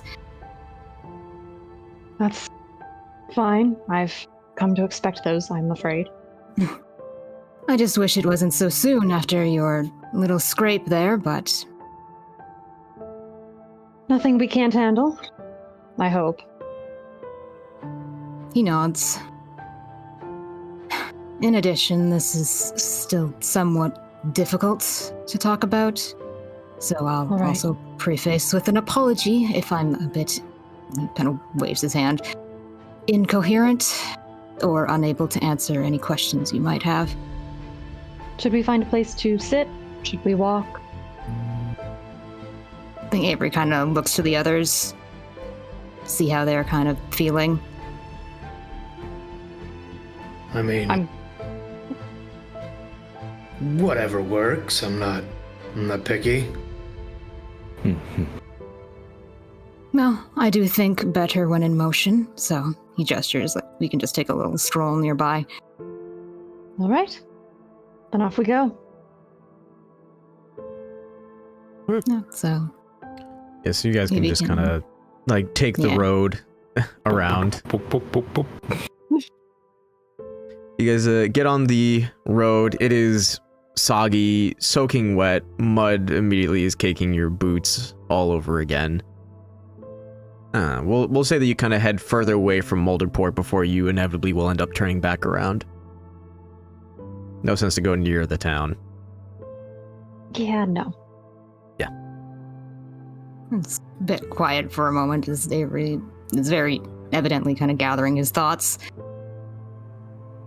Eventually he starts withdrawing a notebook from one of his pouches, flipping it open and trying to find a page. And as he's doing that, he starts talking again. I should start by saying this. For all intents and purposes, I believe my brother Asher is dead. Sorry for your loss. He nods. Indeed. Theodore. There's a very, very, very deep sigh from Shale. He casts her a bit of like a tense smile, almost an apology of giving her that news. But That's not the important part. Forgive the long-winded explanation, but I promise this has a point. During my search for answers about his disappearance, I found an amulet made from the same material as the stone that summoned those pale creatures. The ones from the tower. Kind of makes a gesture to indicate how tall those things were. Mm-hmm. That amulet was found in the village Inra mentioned, Medensk. It was worn by a hag's blood afflicting the town, and when we rid the town of that curse, I took the amulet from the remains. Examining it, I realized it had the ability to open a line of communication between the holder and something. At the time I didn't understand what exactly. But you see the black mirror, and he kind of digs around it in his other pouch and pulls it out, the one he showed you before, the mirror with the black glass. This, he showed a Shale, at least. I don't think he showed anyone else particularly, but they saw him holding it. Probably. Anyway, this, and he indicates to the mirror, I was given to aid in my search, and it reacted to the portal in that underground tower. So I thought perhaps if I could open the line of communication with the amulet, made of the same material, I might learn more about Asher. I remembered the chant. I heard it when those pale creatures were summoned. I recited it with the amulet. And then I fell into some sort of trance, perhaps is the best way to describe it. And there I spoke with a being calling itself Oblivion. He kind of looks to their team to see if they have a reaction to that. Oblivion? I think Theodore would have a reaction. Oh, Shale's eyebrows are up in her hairline. We've had this conversation before, correct? Well, you know Avery was researching the Oblivion, but he just said he spoke to the Oblivion. Oh. DM to players. Very big difference between investigating the age of Oblivion versus speaking of a being as Yeah. such. Still. But Still very, you know. yeah. The fact that it's still like, okay, Oblivion. Yeah. Yeah. So you spoke with it. What exactly did that entail? Like, Yes. The Oblivion... I was in a void. And in that void I saw Asher. He looks back to his notes like he can't continue this conversation just by the seat of his pants. He needs to recite what he's written down. The Oblivion claimed my brother went with it willingly. That in the thralls of my brother's sickness, he opened the door to the Oblivion, that he chose to go with it. Perhaps the Oblivion was lying, or perhaps it was the sickness itself that made Asher give in. It's too early for me to say for sure. I found my brother in a void. He reached out to me, but had no discernible will of his own. The Oblivion seemed to have its claws in him, claimed to be his voice now. And no matter how I tried to unearth a sign that Asher was still in there, I couldn't see one. He never spoke to me directly, he only reached out to me, inviting me into the Oblivion. If that was really him or the Oblivion toying with me, I don't know. What I do know is that Asher didn't choose to die a natural death. A death by my hand or otherwise, a death while he was still himself. He became whatever the Oblivion made him. I'm so sorry. Avery nods a bit and then shakes his head and kind of looks towards Robert. Robert, forgive me if this is crossing a line, but I can see why you chose to die by a friend's hand. Well, you are still yourself. Yeah. All this is to say, shakes his head like he's trying to brush off the emotional aspect of this. I implore all of you to be careful. It was after our parents died under a Lord and Gold Moon that Asher became sick. And I believe his grief may have played a part in what allowed the Oblivion sickness to take hold. As you regain your memories, you may experience things that make you vulnerable, Robert particularly. So I want you to be wary. Because what I believe the Oblivion wants more than anything from speaking with it directly is for despair to take over. Take over you, take over me, take over the world. Or that darkness I saw consuming my brother to eat away at us all until we all go willingly into its hands. Well, I guess we'll just have to keep holding out the hope then. If I'm understanding correctly. Indeed. Avery nods, kind of closing his book slowly. I wish I had more I could tell you. I've been struggling to piece the experience back together myself. And at the time, I was so focused on my brother, I didn't think to question the being more. Understandably so. And this is very useful information, so thank you. Avery nods again. Well, speaking of hope, I don't intend to give up either.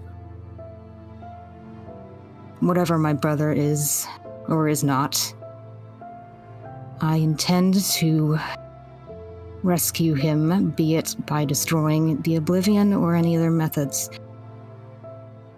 So, after Asher disappeared, I was told to find answers about the Oblivion, and I will. He kind of steps to the front of the line and turns to face you all. I intend to continue my research. I will do everything in my power to fight the Oblivion and the despair it spreads, sickness. And I would be happy to extend my services as an Oblivion researcher to all of you. Of course. That would be most helpful. You have no idea. He nods again and reaches into his pouch, replacing the notebook with a little folded note, and offers it to Ishale. I will take it. I happen to be part of the Artisan Guild, and if you ever wish to contact me, send a letter through them. It will find its way to me. Likewise, I would also be able to leave correspondence for you with the guild, if you'd be willing to check with their branches from time to time, usually in major cities. Absolutely. I also could send to you, should something truly imperative come up. Oh, yes, very true. Is there anything that if we see it, we should bring it to your attention? One way or the other? Avery considers that a moment. Anything about the Oblivion, about those pale creatures or any associated material? You said you ran into a contraption that was related to the journal I showed you. If you ever find anything out about that further, that might also be important. I mean, it's possible we could see it again. I'm not gonna write anything off, but I'm not either. we definitely left it behind and somewhere we can't go again. I have a question actually for the DM. Yeah. Avery has shared the location of where they got the journal. Where Correct. he got the journal from. Yes. Nice. Would it be worth... Okay. I might have to ask this in question, or like in character. Was there any sort of water, like a lake nearby, where you found this journal that you shared with us last time? I have to double check my Muscle notes. Yes. Yes, there was, because I had stated, Rami, do you have the locations of the ruins that I had given you, right?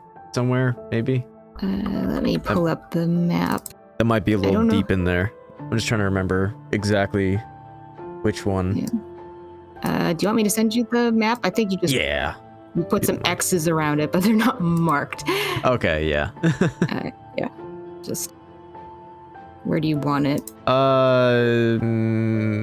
Honestly, like if the group here is going to see it, like if Yeah. Avery's going to point out, you can Absolutely. just put it in general. That's fine. Okay. Yeah. Yeah, that would be really helpful because I'm looking at our map and I don't believe that we marked it where the ruins are located. Okay. Yeah. Oh shit, okay. I was thinking they were over west for some reason. We literally walked past one of these. Yeah, you did. You walked past at least one Oblivion ruin. Yeah. Oh my gosh. So the lowest one, between the Shield Maidens and Pavenport, is where the journal was found. Okay.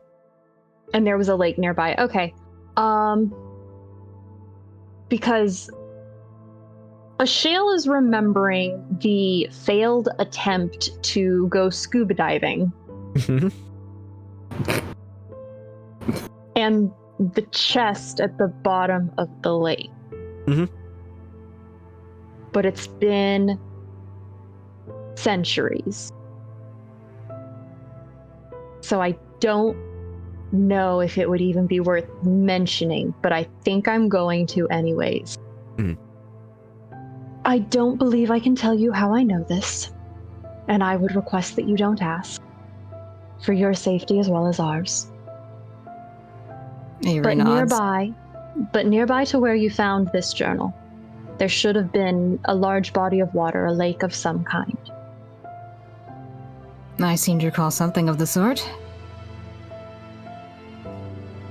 It may not be there anymore, but if you have the time and the inclination, returning to search that lake, specifically for a chest or a crate of some kind, might prove of use. He nods and considers that. Adjusts his glasses. I do not guarantee anything, but Of course. Most of my search so far has been with no guarantees of anything, so I don't exactly expect that to change now that I've necessarily discovered what I have. More questions than answers, as they say. isn't that the life of being a researcher, though? Isn't it just? It's as good as a lead as any. Thank you. Of course. I hope it proves useful. He nods. And thank you for listening. I can only hope my information proves useful to all of you as well in some way. Very. I did have another question, rather more... Well, no, I suppose it can be asked. When we spoke with Inra, he mentioned hag's blood was involved at Medensk, and a leader within the town had his niece kidnapped. His young Correct. niece. Would you be able to give us any more information about that? Oh, Specifically, sorry, what? I think you may be misremembering there because My notes are kind of iffy. Okay, yeah, no, because so nobody's niece was taken. The town had people taken, but nobody that was related to Hedda or Tessie or anything like that. That's a totally separate thing. But, Okay. Because I thought there was a mention of, like, young children being taken. Yeah, yeah, there is, the young children were taken, for sure. Okay, that's what I wanted to ask about, is the young children being taken, and if I can get any more information about that. Got it. Yeah. DM, if you have any notes about that, because my notes on that particular thing are a bit sparse. Yeah, Sarah would So- probably be the one who had the most on that, in all fairness. Yeah. So So what do you think I could tell Shale, though? as far as what Avery would be, I guess, aware of is that, and I honestly, I can just step in here as DM God voice into Ashale's brain, coming from Avery. The people of Medensk, or some of the people of Medensk, were taken, children, elderly folk, and one middle-aged-ish woman who was pregnant. They were all taken, and then by the announcement of the Hag's Blood stated that if they were to get their family or their family members back, their members back, what have you, that they were to mine the crystals found in Medensk. They did for a while. No family members were returned, and when the group had ex-nayed the Hag's Blood, there were none of those family members found anywhere nearby. There was no proof of them being nearby either. By conversation that Kim had with the group, if I remember correctly, as well as Buckthorn, they both had information to state that the family members were probably taken far away elsewhere, and were being kept alive for reasons. So. And there were no reasons that they gave. Just general, they're probably being kept alive for reasons. As far as what Buckthorn and Kim knew, yeah, there was a plethora of reasons that there could be. Like, continued torture, the leverage used for later, probably. There's a boatload. Okay, that's fair. That is fair. Okay, that is helpful, though. Yeah, Avery might pipe up after that information is relayed. On that note, I believe Kim and Buckthorn kind of peers in the general direction of his team, because this information hasn't been fully confirmed to Avery, but he has some inclinations. I believe the two of them are perhaps also interested in hunting hags, their ilk, and beyond. So, I would also be happy to send you any information we find out about them, as I made a promise to Kim that we would work together on our mutual research of very dangerous and strange things. That would be fantastic. Specifically, I'm seeking any and all information that I can get on the Baba Yaga coven. He nods. I think that's in their wheelhouse of interest. That would help more than I can say. Smile flinches on Avery's mouth. Kind of in this unspoken understanding. Of course. I'm happy to assist. Thank you. And I'm sorry again. Thank you. Does anybody else have anything to ask or add in here? Theodore will fish out the wicker, like, pitchfork necklace. Just to confirm, it was... Were there any people with this symbol? He kind of holds it out. It's like a 3-pronged pendant on a necklace made of wicker. Mm-hmm. Did I see that on the Hag's Blood DM? Or, yeah. I can't remember who took the pendant. I'm gonna be real. It was either Inra or Howlen. I can't remember which. I'm gonna be honest. Probably Howlen, honestly. Probably Howlen. Yeah. He also took the top of the head, but that's another thing.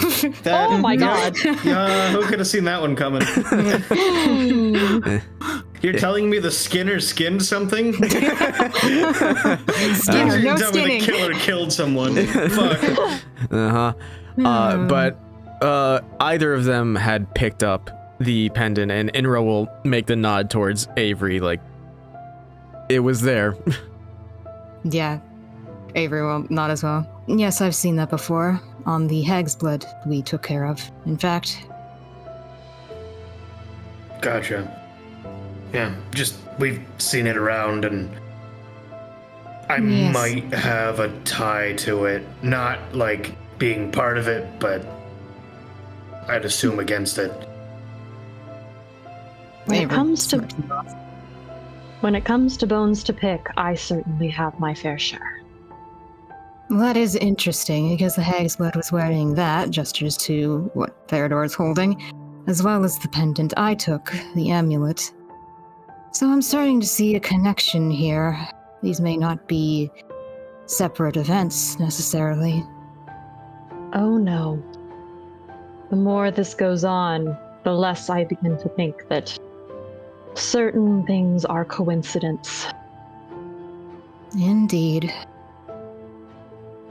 Okay, I have a question out of character. What the fuck is Hag's Blood again? Hex Is it blood, just like lineage. So, Hex.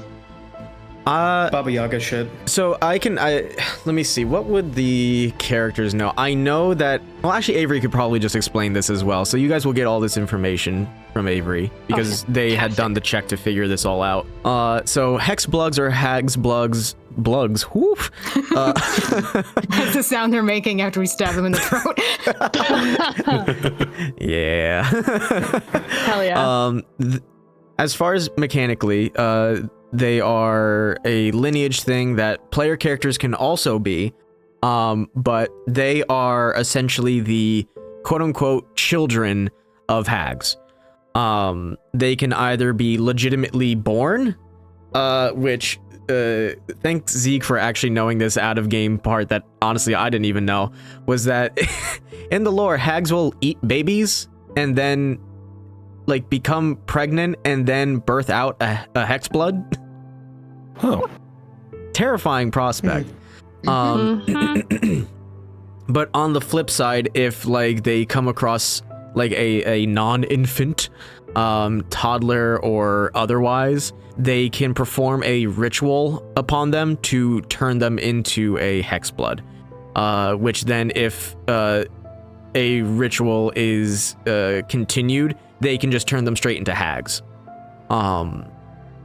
So they will usually look as though they have like bony protrusions coming from their heads, or like I don't remember what the decor is, but like the Roman like little crown of like branches, whatever that's called. Laurels? Yes. They would have that growing out of their head, but with like bramble instead. They usually just, or like even tiefling horns, they can be mistaken as tiefling. Sometimes. There's typically something growing out of their head that gives them away. But what will usually happen is like the hags they'll basically groom these individuals into their way of thinking, also continuing to feed the curse of the hag into them. That way, you know, they just end up becoming hag that way and etc. after the ritual. So it's How long does the ritual take? it can be years. And if it is interrupted, it can be halted. Yeah, like if you were to remove a hag's blood from like the I don't want to call this, but like the guardianship of a hag, the ritual ends there pretty much. Like they'll still be affected for the rest of their lives, but so long as, you know, this doesn't continue, then they won't turn into a hag. It's just they will remain a hex blood for the rest of their lives. There's no removing it. It's just a permanent curse, more or less. Okay. Yep. Have thoughts. Mm-hmm. All right. Well, that makes more sense. Okay. Inra will make a point again. I'm pretty sure he had mentioned this already, but he's going to speak up to reiterate since Avery is here. He will say that the pendant that Avery had found, the Hexblood was utilizing to summon things that did not sit well with anybody, obviously, but that they did not like the utilization of the crystals of Medensk against them. And Inra will talk about how he had used it.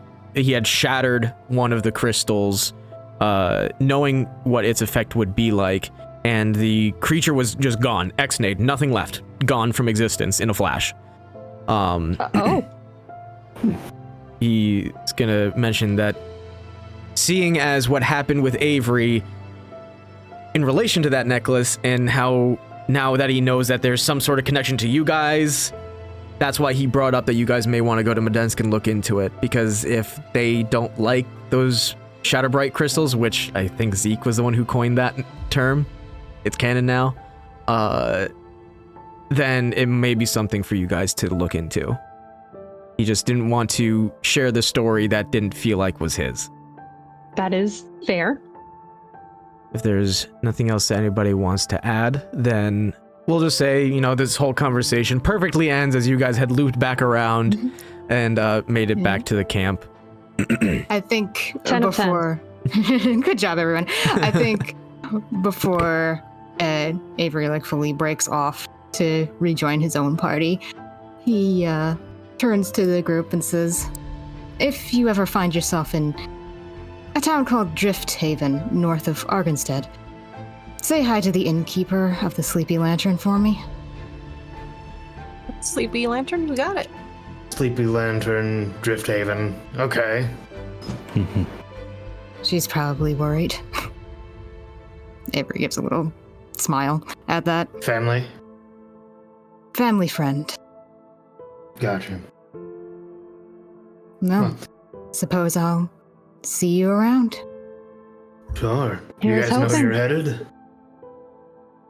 He kind of reaches out and gives Ishael's arm a bit of a squeeze. Bit of a meaningful look before he turns to return to his group. Inra will follow suit with Avery and look to Theodore. Well, I did tell Howland that he could tag along, so Gotcha. So they're headed with you? probably. At least for now. Gotcha. That's fair. Well, stay safe out there. I don't know, keep practicing. I will. I don't know, you're a grown-ass man. Do what you want. We'll have to stop in at some point, though. Yeah, for sure. Not before you leave without a hug, though. All right. You do not Gets in the escape without a pile. hug. Group hug! Group Get in here, hug. there, Dark! I was already there. Whee! Surround Surround him. He doesn't get to escape. Get him. No, he's with us now. No character growth. You stay with us forever. I can't breathe. They're there. Let it happen. Let it happen. Avery watching this fondly at a distance. I will cut the scene here for a second. Rom, you will see this probably in the episode, but Spider made an excellent fourth wall break of you better fucking keep him safe in relation to Inra. The threat stands. You keep our boy alive. Do our best. You kept him alive for a month, even if things were evidently a little bit risky at points. We did pretty good. We trained him up in some stuff. He got healing word. I don't know what the boy's class is now. Ooh, No one does. healing word. Doesn't have it If I yet. had to guess. I have a thing as to how he will gain his class, but not yet. Okay. But he's getting That's one now. Okay. Yeah. He's boy. deserved it. He's survived enough. Our boy. You guys have trained boy. him. You guys have cared for him. You've fed him. You take him out for walks. He stood one-on-one with Maxwell.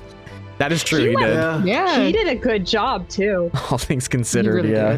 did. 2-3 rounds.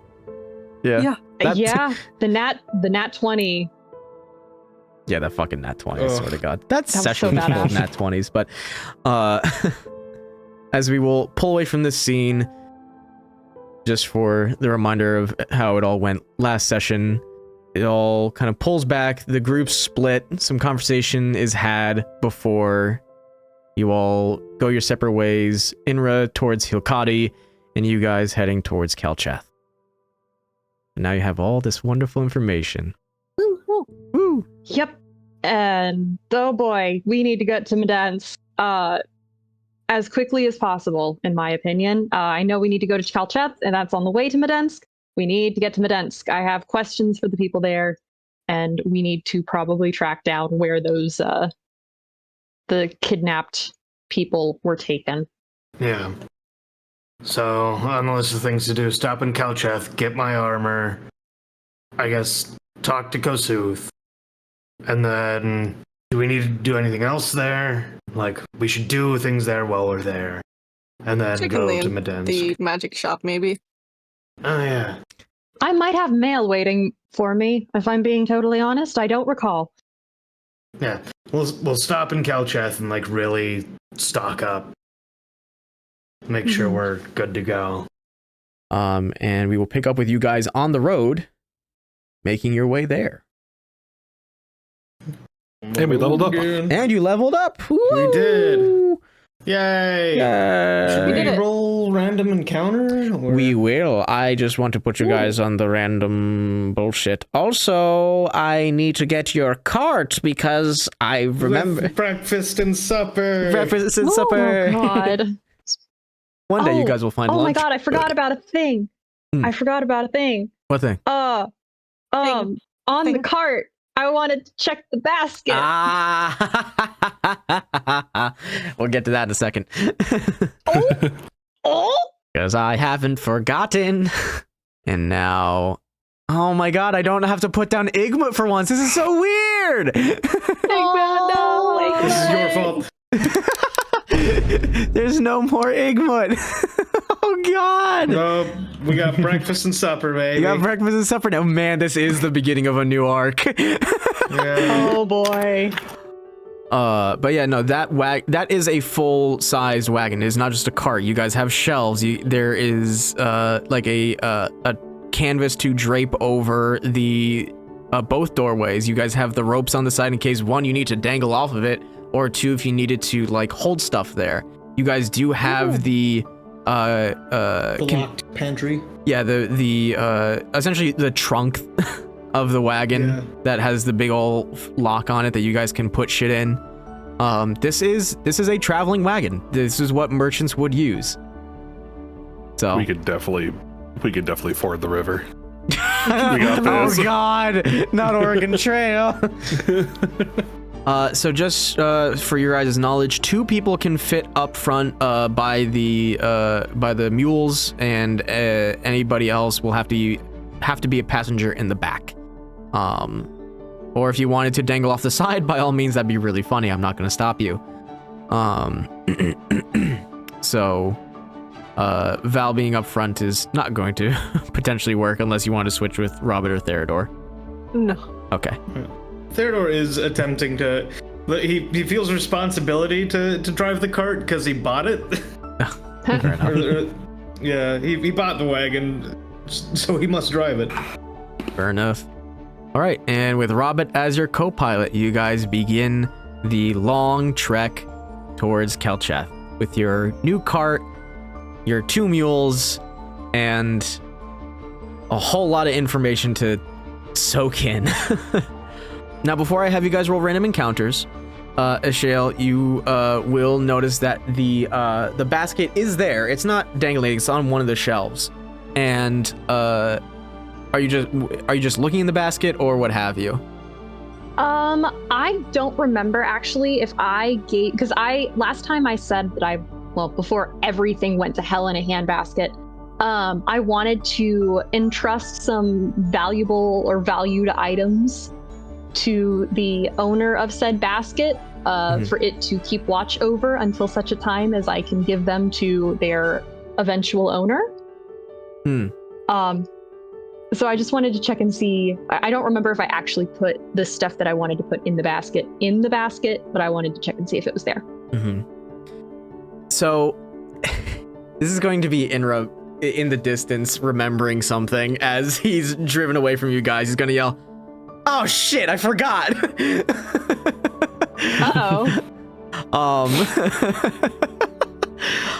At the same time, in the distance, you open the basket, and inside you see all the trinkets, but more importantly, you spot a small fairy dragon inside looking right up at you. Oh. I'm just going to be blink for a moment and then say, "Hello, little one." It's been quite a while, hasn't it? It will actually crawl out of the basket and make its presence known. Oh my god. Yes, it's been a while. I'm not seeing this, am I? Oh yeah, you guys are hearing a little voice suddenly in the back, and you are seeing. Okay, so Theodore's distracted driving all of a sudden. Eyes on the road. But there's a thing. First the lawn chairs, now this. Right, you guys didn't know. No. Oh my god. Okay. I'll look at it and say, "Is there a name I should address you by then?" Yes, Karma. Karma? Karma. I love this little thing so much. And hold on, I have to get it. Little Yay. guy. Where? Oh my god. There. Oh my Tiny. god. I love him. Little one. I love it so much. Into the wagon. Mini dragon. So what everybody will see is a small dragon with these butterfly wings. It is a yellowish orange color. And for the sake of brevity, I should make that a t-shirt at this point. Karma will state that they had assisted Inra and had made its presence known, recognizing that since Ashael had taken or had shown great care and respect to Karma, that they would do the same for Inra, especially in a pretty decent time of need, and had assisted them in finding the hexblood plaguing Medensk. Oh my god. Okay. Yeah. The full explanation is that Karma knew that Inra didn't know that they were there. So it was equally a big shock to him, as well as everybody else who wasn't sure why the basket was just kind of hanging around. They had their moment of conversation and had helped out, but promptly afterwards had just chosen to remain hidden, though letting everybody know that obviously they were still there, and prefers solitude, but at this point has decided to make itself known. There's enough trust being built as far as observing you guys for a very long time now, as well as Ashael showing, the care and respect and offerings. So Karma has decided to be known and remain, but makes the stipulation that, you treat them like shit, they'll leave. Oh, yeah. Of course. I don't have the voice today to do this in character, specifically because Karma's is like higher pitched and raspy. My throat's not with me today. That's fine. I keep clearing my throat. So that's why I did this out of character. That is fine. Yay! My buddy! Yeah, so you have a little happy. buddy. They've decided to stick with you guys, but is definitely going to be impartial. Not impartial, going to be partial to Ashale. So they will more than likely hang around with you, but when you guys go into town and what have you, they will remain invisible. And That's fair. unless specifically asked, will remain with the cart and within their basket. That is understandable. So, but you guys can strike up a little conversation. They'll introduce themselves to all of you guys and what have I will you. explain where Karma came from, and explain about the Lord in Gold night and how Karma actually was the one that warned me to wake up seconds before it happened, and then just that Karma decided to tag along. Pronouns are it, or Pretty fluid. We'll say any. any. Okay. Yeah. Gotcha. Yeah, no, so it just kind of hung around, and Ashale has been checking in on it whenever she can. And surprise! If you've noticed things missing, you probably should ask Karma. Karma still has all the things that they took from you guys in Vochester, Oh my bell. god. including the bell. Oh my god, I forgot about the bell! The bell is in the basket. I never forgot. Fantastic. Karma will absolutely introduce themselves to Hema. Oh. I should probably go for some fresh air and actually be up top with Hema for a bit. That sounds cute. He was probably super excited. Yeah. Dragon buddy. Just imagine just golden retriever energy, Yay! Yay! Oh my god, I'm so happy. Look at this. You guys are literally like Can a they little talk dragon. to each other? Yeah, they Is can that- absolutely talk to each other. Oh my god. Well, okay, so less Hema talking to Karma. But Because Hema can understand. I don't know if she yeah. has a language. So because of how the Dragon Knight thing works, their ability to actually speak languages is gone.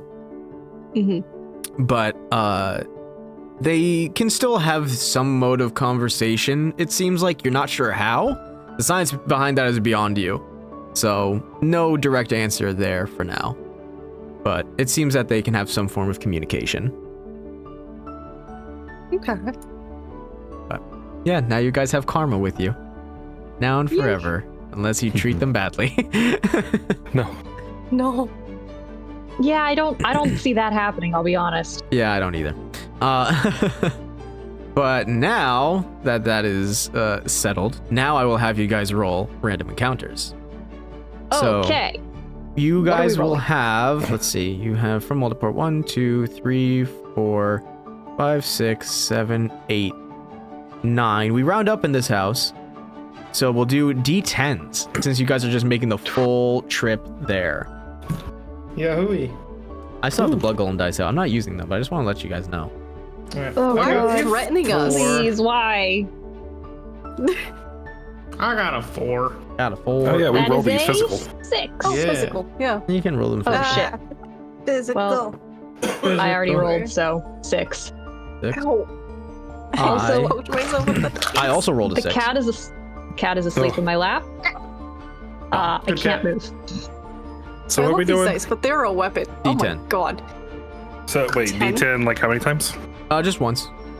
Okay. I could have split it up and had you guys do 2d4, but it's all right. You guys are already getting an encounter. And I have a lore reason as to probably why you guys won't get too many encounters this go around. 8. 8. I'm sorry, you guys said 6. Yeah. Right? Did you That's get another 6. Yay! Oh, 2 on the fuck. 6th day! All right. So as your journey begins, it is becoming evident to you guys that winter has begun. You're now within the first month of winter, and it is bitter cold. Like, biting cold. You guys realize that you will need winter clothes once you We get to already bought Kelcha. 'em. We bought them. Oh, that's right. You guys did get them. That's right. You did. Never mind. You have them now. I just offer this in case you guys had thought about this. Is there any sort of like specific winter design for your characters that you guys had in mind, or nah? It's mainly just I- like furs. Yeah. Shale is wearing a lot of like thick wool. I actually found like a jacket at one point that I loved and posted in the player channels. Okay. I remember posting it somewhere in there, but I don't remember. I can find those. That way Sombrero can put them up. That way the people at home can have something to imagine. A little extra. Sombrero urban jacket. Gray, have you seen Firefly? Yeah. I want to imagine Robin has Jane Cobb's hat. Ooh. Yeah. Yeah. Where like the little flaps are just pushing his ears down to the side too. Yeah. Oh, I love it. That's great. It's very cunning. Oh, that's great. Okay, so we'll put those pictures up then. But as the cold has overtaken the region, as it has done the same to the creatures, a lot of creatures are now starting to hibernate.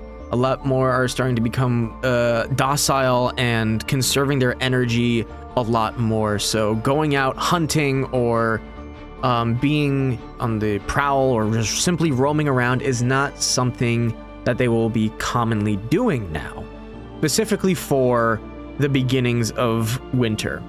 Later in winter, it offers new types of creatures that will come through, those more appropriate for the cold and where they will thrive in that temperature.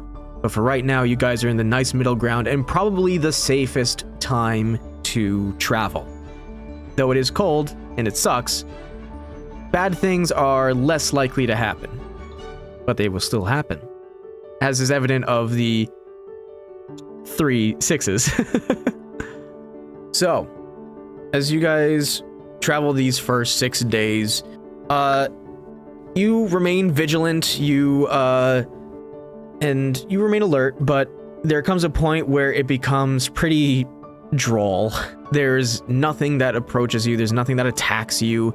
You barely see animals. You see birds and small critters, rabbits, mice, owls, birds of prey, just doing their usual thing. There is a slight snowfall around the 3rd day. It just kind of flurries and dusts the landscape. Nothing too terrible. Each night, you guys thankfully have the tiny hut, so you get pretty comfortable rest. I will be having, because I'll split this up. I'm not going to have you guys roll for every day. But I will say for the first stretch of the journey, we'll call it the first 5 days.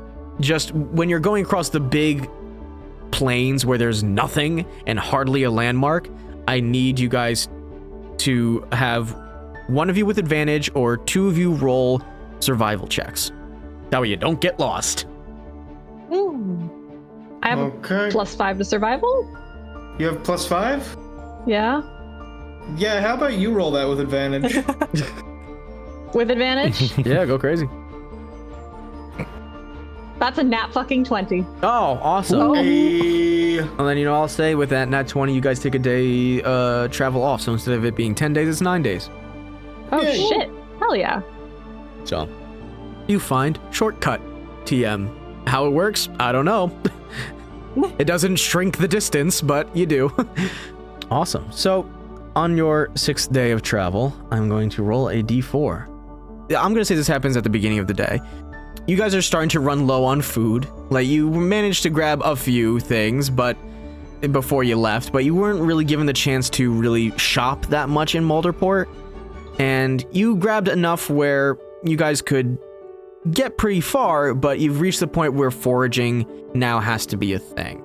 And I'm not making you guys roll for it again every day, and I'm even saying that with the natural 20, since you guys are at that point of needing to forage, that you guys will be able to find food for this leg of the journey, no problem. So you all helping each other out, trying to get berries, some roots that are around. What few berries are left at this point, mind you. Maybe you guys even set up a few traps for some of the smaller creatures and what have you. But I will say, Val, as you, we'll just say that you decided to go for a few plants this time around, trying to get at the roots, kind of like, what is it? What, taro root? Is that what it is? Taro root? Taro? Yeah. You find some wild taro, edible enough, perfect. And as you're amid some underbrush and trying to yank these out of the ground, unbeknownst to you, you happen upon a small little snake's den. And as you yank the root out, the moving of the ground scares it enough where you didn't even see it. And shooting out of this small little burrow is a snake, lashes out and ends up biting you. It doesn't do much damage, just seriously like 1 point. It's small, so you kind of like rub it and you just kind of like, you kick some dirt in its direction, like, you little bastard. You're fine as far as you can tell, unless you want to do a medicine check or a nature check to identify the snake. That's up to you. Out of curiosity, I'll just do a nature check. I'll just see. 16. 16? Yeah, that's good enough. As you see the snake kind of like pulling its head back, you do manage to see that this snake has like a copper color to it. And it's a copperhead. Mm-hmm. Oh. They are poisonous. Or Yeah. venomous. Venomous. Mhm. Venomous. Excuse me. Venomous. Yeah. I always get that fucking shit confused. And it's very likely that you have some venom coursing through you right now. Very likely. Do.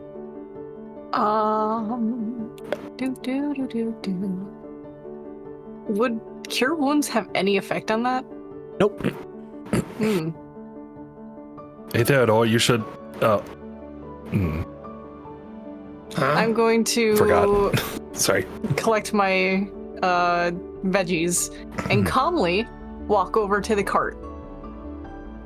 Calmly walk over. You toss your stuff into the wagon. Find anything useful? So good news and bad news. Good news is I found some nice little root vegetables for us to cook up. So what's the bad news? Does anyone know how to cure venom? Perhaps, maybe. What?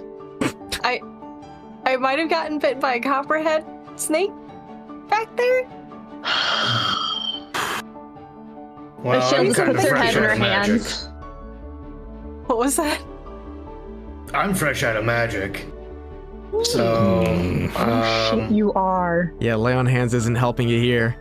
No lay on hands available. Yeah. So no free get rid of poison or disease. Yeah, no. Best I've got is a flask of holy water, but that doesn't really do anything in this case. Jesus, Yeah. take this venom. Evil. I don't think that snake was possessed. Yeah. I'll just sit here, and I have my own cure wounds, and I'll just So, use it on me when I start feeling sick. oh, go ahead, Spider. I have alchemist supplies in my inventory. You do? Oh, If I she's starting could, to sweat, by the way. if I could catch the snake, could I extract some venom and try to make an anti-venom? Yes, you absolutely could.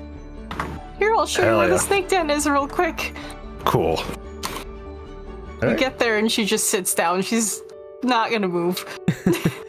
Smart. You pointed out, obviously this thing is just getting ready for wintertime, like burrowing up, and the disturbance in the ground spooked it enough where it wanted to lash out.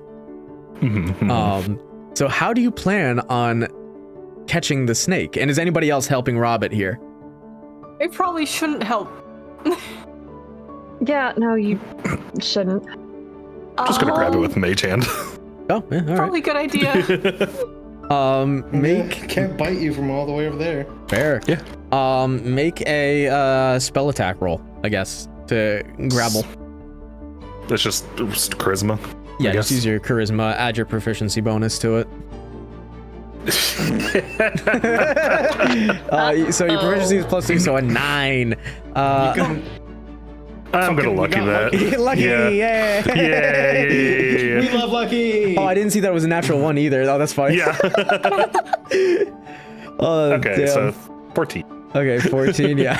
Man, I would have made you pay for the natural 1. Yeah. Yeah, so I was like, well, lucky this one. Well, plus your proficiency, that it goes above this little snake's AC. Like, Mage Hand starts digging some of the dirt out, and the snake, like, bites at Mage Hand. It obviously passes through, but then Mage Hand becomes corporeal enough where it grabs it by the neck. Please don't kill the little fella. It brings it over to you, and you have your alchemist supplies available to you. You don't have to set up station out in the middle of the plains here to get it all together. You can set it up at the wagon. But right now, just because I feel like it's fun, roll animal handling in order to like get it to, I guess, properly, or get. Because I get how, like, you know, the venom is extracted. You need to have it bite at, you know, the stopper or whatever, have it go into the vial, etc., etc. So I'll have you roll animal handling to see if you do it properly. Counter suggestion. Counter suggestion. Speak with animals. So I will say, if you try to convince it, it's going to be at heavy disadvantage because you just grappled it. And took it out of its nice burrow. Yeah, that's fine. Okay, so Fuck's given. None. so then, what do you say to the snake with speak with animals? Listen, you been my friend. First of all, I want you to apologize. Second of all, I'm not gonna hurt you. I just need to get a little bit of your tooth juice and make a cure for my friend. Make a persuasion check at disadvantage. DC's pretty high for this, but I want to see if you get it. Disadvantage. Woo! 17. 17. Oh my god. Jesus. It's one below the DC I had in mind. It's one below. So, you want Wait, I can not lucky, but the other luck. one, Ben Luck. Yeah, just Man, Robert's an asshole. man. Yeah, roll the D4. Let's see how high it can go. Oh my god. See if you get a 20, like above 20. Yep. Okay. Cool. Oh my yeah, God. above 20 with that. Yeah. Sure. Go. Yeah. All right. That snake is like, like just as much as say like, You son of a bitch. like you just have Mate's hand squeeze a little bit. It's like, okay. Good. So stupid. What's your name, by the way, as I'm pushing his like teeth into that like rubber? Oh my god.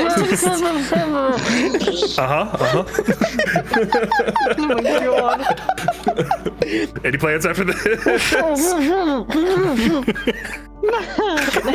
I'm so mean. Oh, jeez. The snake bites into the stopper and you get some venom out of it. Oh my god.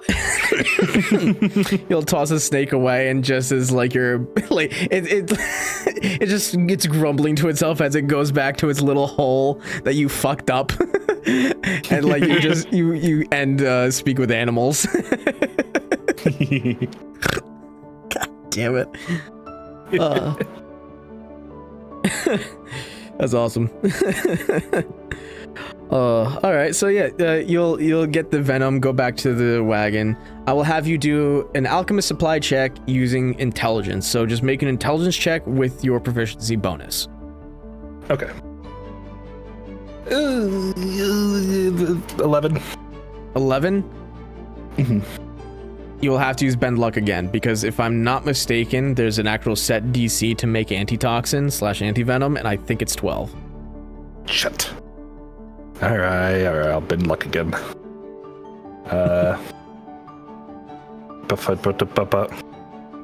Just to see how high it goes. Ha. Yeah. Okay. 13. Yeah. No, it's been a while since you've made any antitoxin, so it takes a little bit of doing. There's a point where you're looking around as everybody's kind of watching you do this. Honestly, for the first time, none of you have really watched Robert like craft a potion or like anything like this with his alchemist supplies. So this is an interesting feature of Robert you've never been exposed to. And there's a point where you kind of like fuck up and you look around. Nobody else knows what to do with alchemist supplies, so as far as they know, you know what you're doing. Hell yeah. But you managed to pull it through, and you have one use of an antitoxin. I will, however, say it takes, because you kind of had to bend luck a little bit, I'm gonna say this takes about 2 hours. And how this affects Val is she takes, that's a, what number is that? The 3. That's a 4. You take 7 poison damage over those 2 hours. Neat. Mechanically, you would have been taking poison damage every hour at a rate of 1d4. And if you had hit 0 hit points, you die. Neat. While this is happening, I just sort of put like a hand on my chest while I'm like obviously like having a bad time, probably having cramps and sweating. And I use Cure Wounds. Okay, yeah. For 10 damage. Yep. So all that poison damage is gone. Still probably sweating it out. Yeah, a little bit. Like, The Robert had made a successful 1 dose of antitoxin immediately to be used, which had saved the life of Val. Hooray! You guys were close enough to Pulpero where I could have said you could detour and, try and buy an antitoxin there, which they definitely would. They would have that available. But hey, alchemist supplies Robert. Good shit. Good shit, Spider. Good job knowing your character. Yay! Yay! I totally didn't forget that I had alchemist supplies this entire time. But as this day continues and night falls, I'm actually going to change the board for this one because this one occurs at night. Ooh. oh, At night. At night. night. Night. I'll say that the dome can actually like be in the wagon. I don't see why not. I know that like it kind of goes around corners if I'm not mistaken, but again, I don't see the problem why it couldn't just be in an enclosed space like this. Because it pretty much covers like most of the whole wagon, ex-nay, breakfast and supper, but They'll be fine. yeah. Because I don't want to move them, I'm just going to say they just kind of, do mules sleep standing up? I don't remember. I don't know. Uncertain. I could ask. We need real life. We'll also say that obviously Karma and Hema are in there with you guys as well. But for now, as you guys are resting for the night, I'm just going to have it land on a particular night of most likely somebody's watch. So I'm just going to make a roll. It was a shale. Whoa. Roll me guarding, please. A shale? Yep. Oh shit. Yeah. I spaced for 2 seconds. Oh no, that's a 1. You get to reroll. It's a sub skill. Oh thank God. Okay, that's a 13. Okay.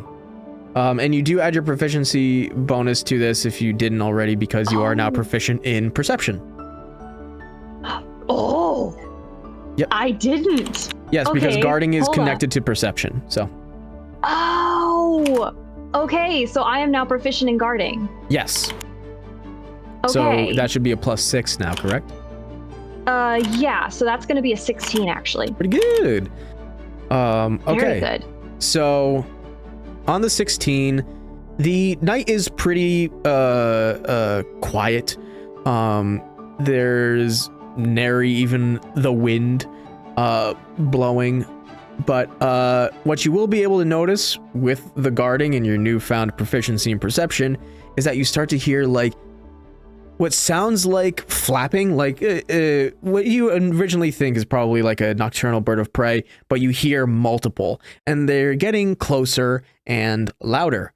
As the noise of the flapping wings gets closer, you only rolled a 16. You can't really tell what these creatures could be, as you can't see them right now, but and you can't differentiate anything from like the sounds of the wings, whether they have feathers or not, or yada yada.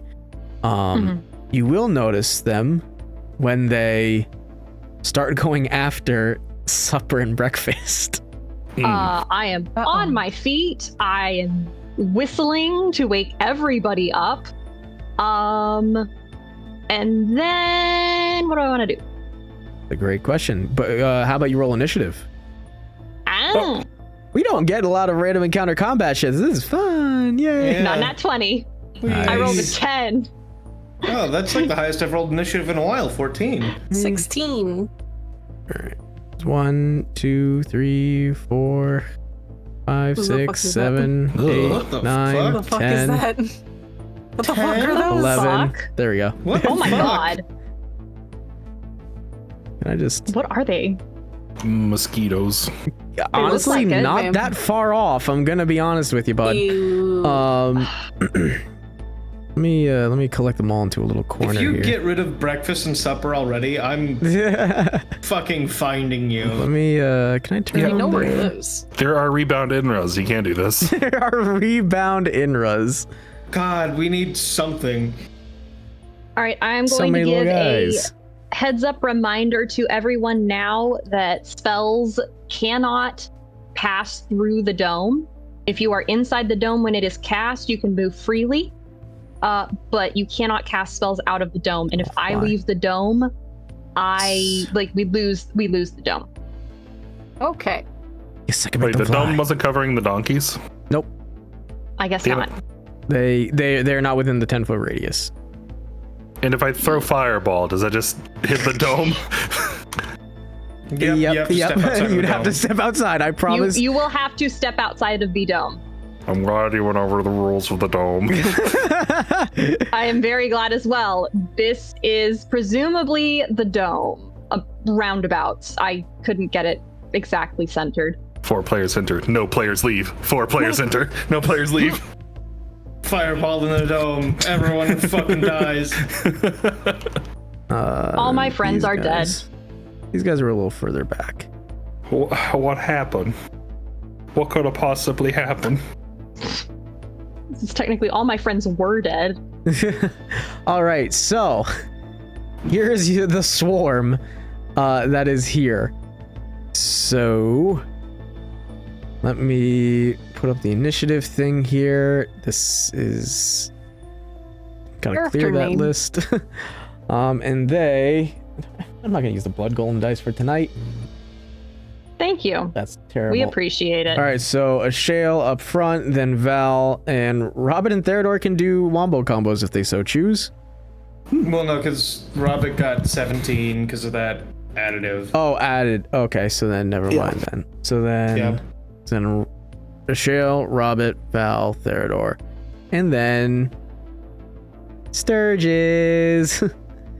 That's what they are.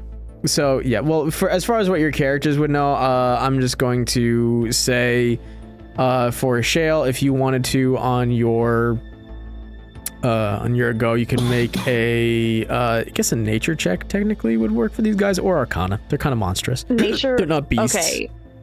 I believe I am better at Arcana. I am definitely better at Arcana. crazy. All right, I will actually, no, I can't cast anything because I'm in the dome, and if I leave the dome, then... And don't go bye-bye.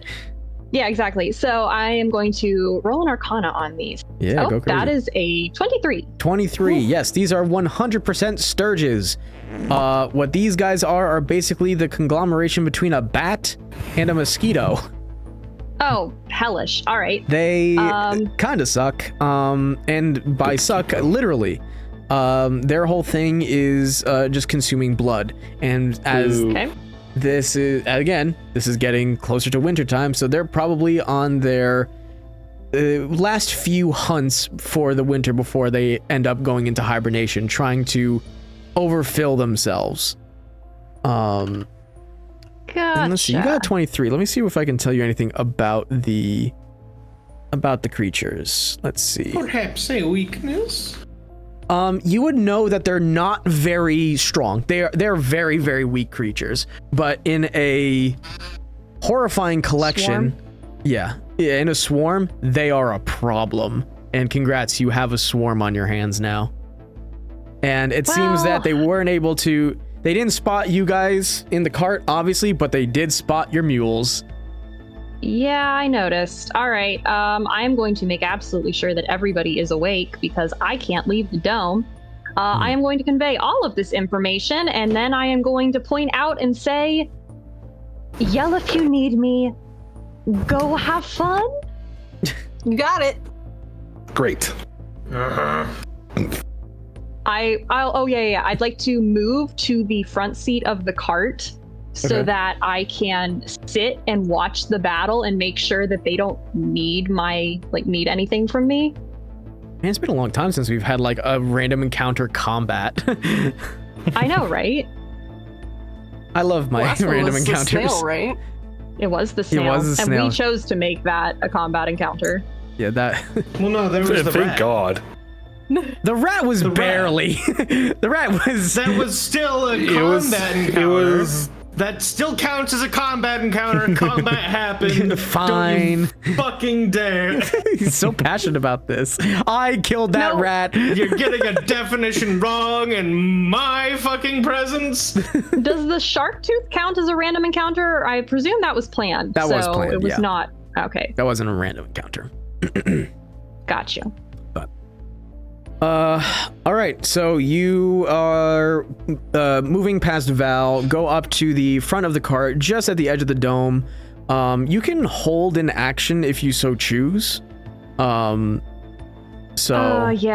but I'd have to move in order to be able to cast that action because the dome collapses when I step outside of it. You can just or dismiss drop it. Yeah, dismissing Okay, is not an action, and I don't care what the spell says. If it says, "Oh, do you dismiss it as an action?" No, shut up.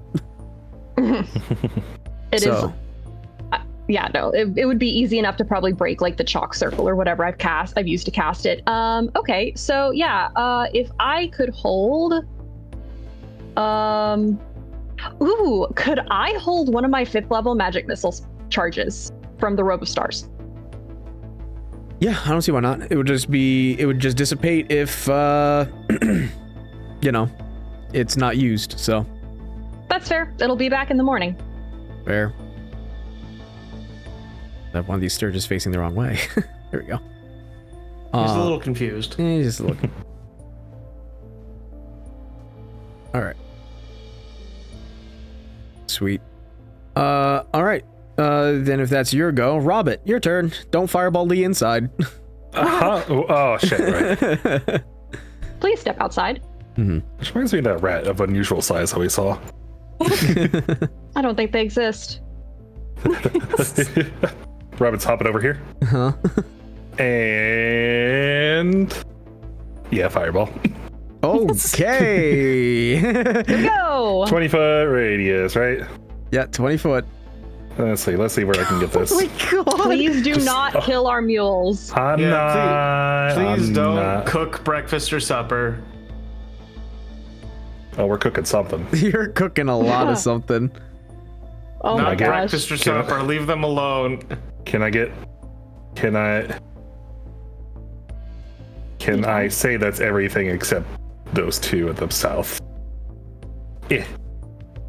No, wait, that's 29. Ah, no. Yeah. All right. There you go. Okay. That's So 20 right there. They would be mostly like I know it says sphere. I'm gonna say this guy barely. I was gonna say he's barely out of it. So I'm gonna say because of the whole. Well, no, he's mostly in there. Fuck it. I'm gonna go off of the base of the mini, not where like the actual model is, and that's mostly within it. So I will say that you can get literally all but 3 of them. Okay, cool. Oh, hell yes. I'm not even gonna make them roll. They only That have week. They only have 2 hit points. Oh my god. That's it? That's it. Actually, you know what? I'm gonna say this one guy up here, he's 15 feet up. And he's not, well, no, he's still mostly within it. That's fine. We'll cook him too. It doesn't matter. Fuck it. Oh, they're so cooked. If it's not dead by the end of like this round, Yeah. Well, no. As Robert, you step out, stand on the I don't exactly know the parts of the wagon each one is, but you stand where the mules are attached. Hold your hand out. A little stream of red reaches a point and then explodes in a fireball. And you just hear as all these things are kind of, some of them kind of go ass over tea kettle, like launching away from you guys now. And some of them just legitimately drop dead right where they stand or were flying. I would assume some are incinerated. Oh yeah, very much. I'll say actually that these guys were incinerated entirely, so we'll just kill. Yeah, for funsies, I'm gonna throw the fireball cast out there, just to see how much. Yeah, go for it. But that's a lot of ones. 23. 23. Is still very dead. 2 hit points. 2. All right. Look at them drop like actual flies. Yeah. Blop blop. Bloop, bloop. Yeah. All right. you have just killed 8 of the 11. Oh hell yeah. Okay. So. Since Robert's kind of built a little busted. He built different. Yo, he built different. I'm gonna quicken spell and throw Chaos Bolt at one of them. Oh my god. My god. I might be able to sweep this up here. I like had my own plan It would and I have to don't be think it'll get cantrip. to me. Remember the whole bullshit rule. Action of first level or higher. Then if you were to quicken spell, it has to be a cantrip. Yeah, Chaos Bolt's First level. Chaos Bolt's first level. Yeah. You have Fire Bolt though. You could do that. Yeah, I guess I could. It's not as cool. He guesses. Yeah, I'll just Firebolt. All right, which one do you want to Firebolt? Fell and Theodore. I'll Firebolt the further away one. Okay. Rolled it. You want 12. That. Hold on. What does this AC? That misses. Oh My God, Dear God. that's crazy. Yeah, that's crazy. Anyway, Back to the dome. Tap in, Val. You got it.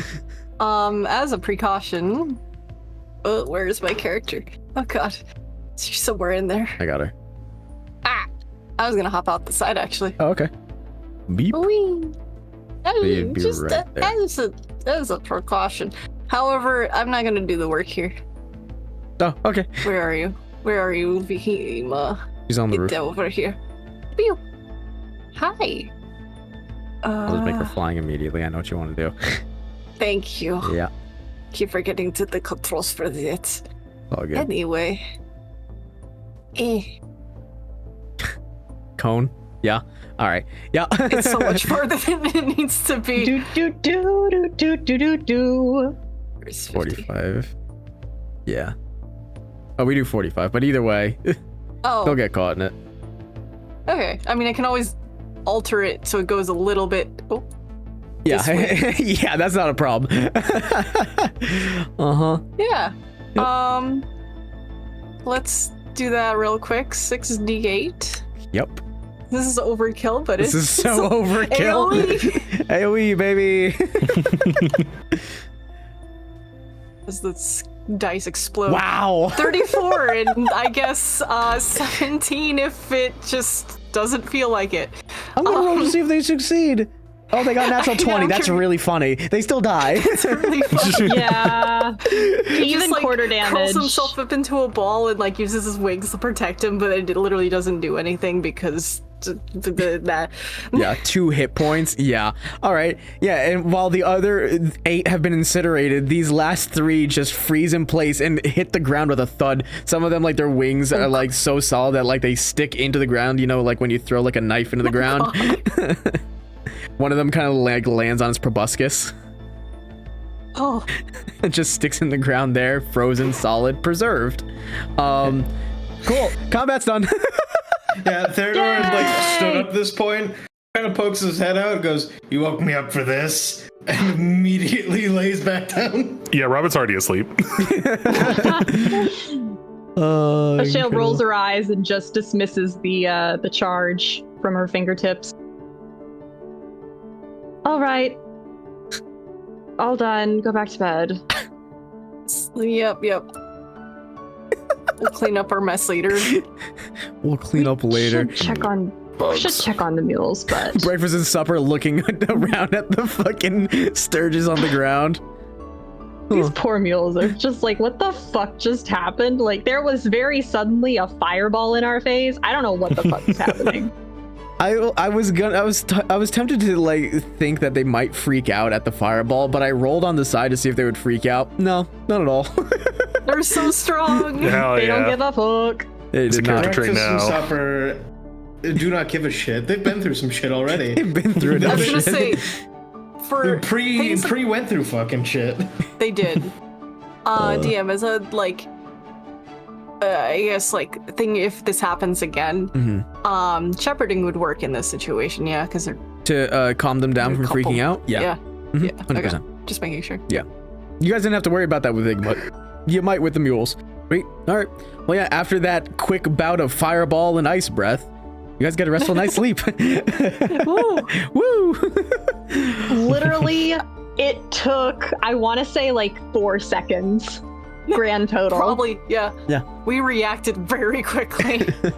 You guys are really still coming off of the high, I don't want to say the high, but the adrenaline of dealing with everything in Mulderports. You guys are still Oh, yeah. like wired.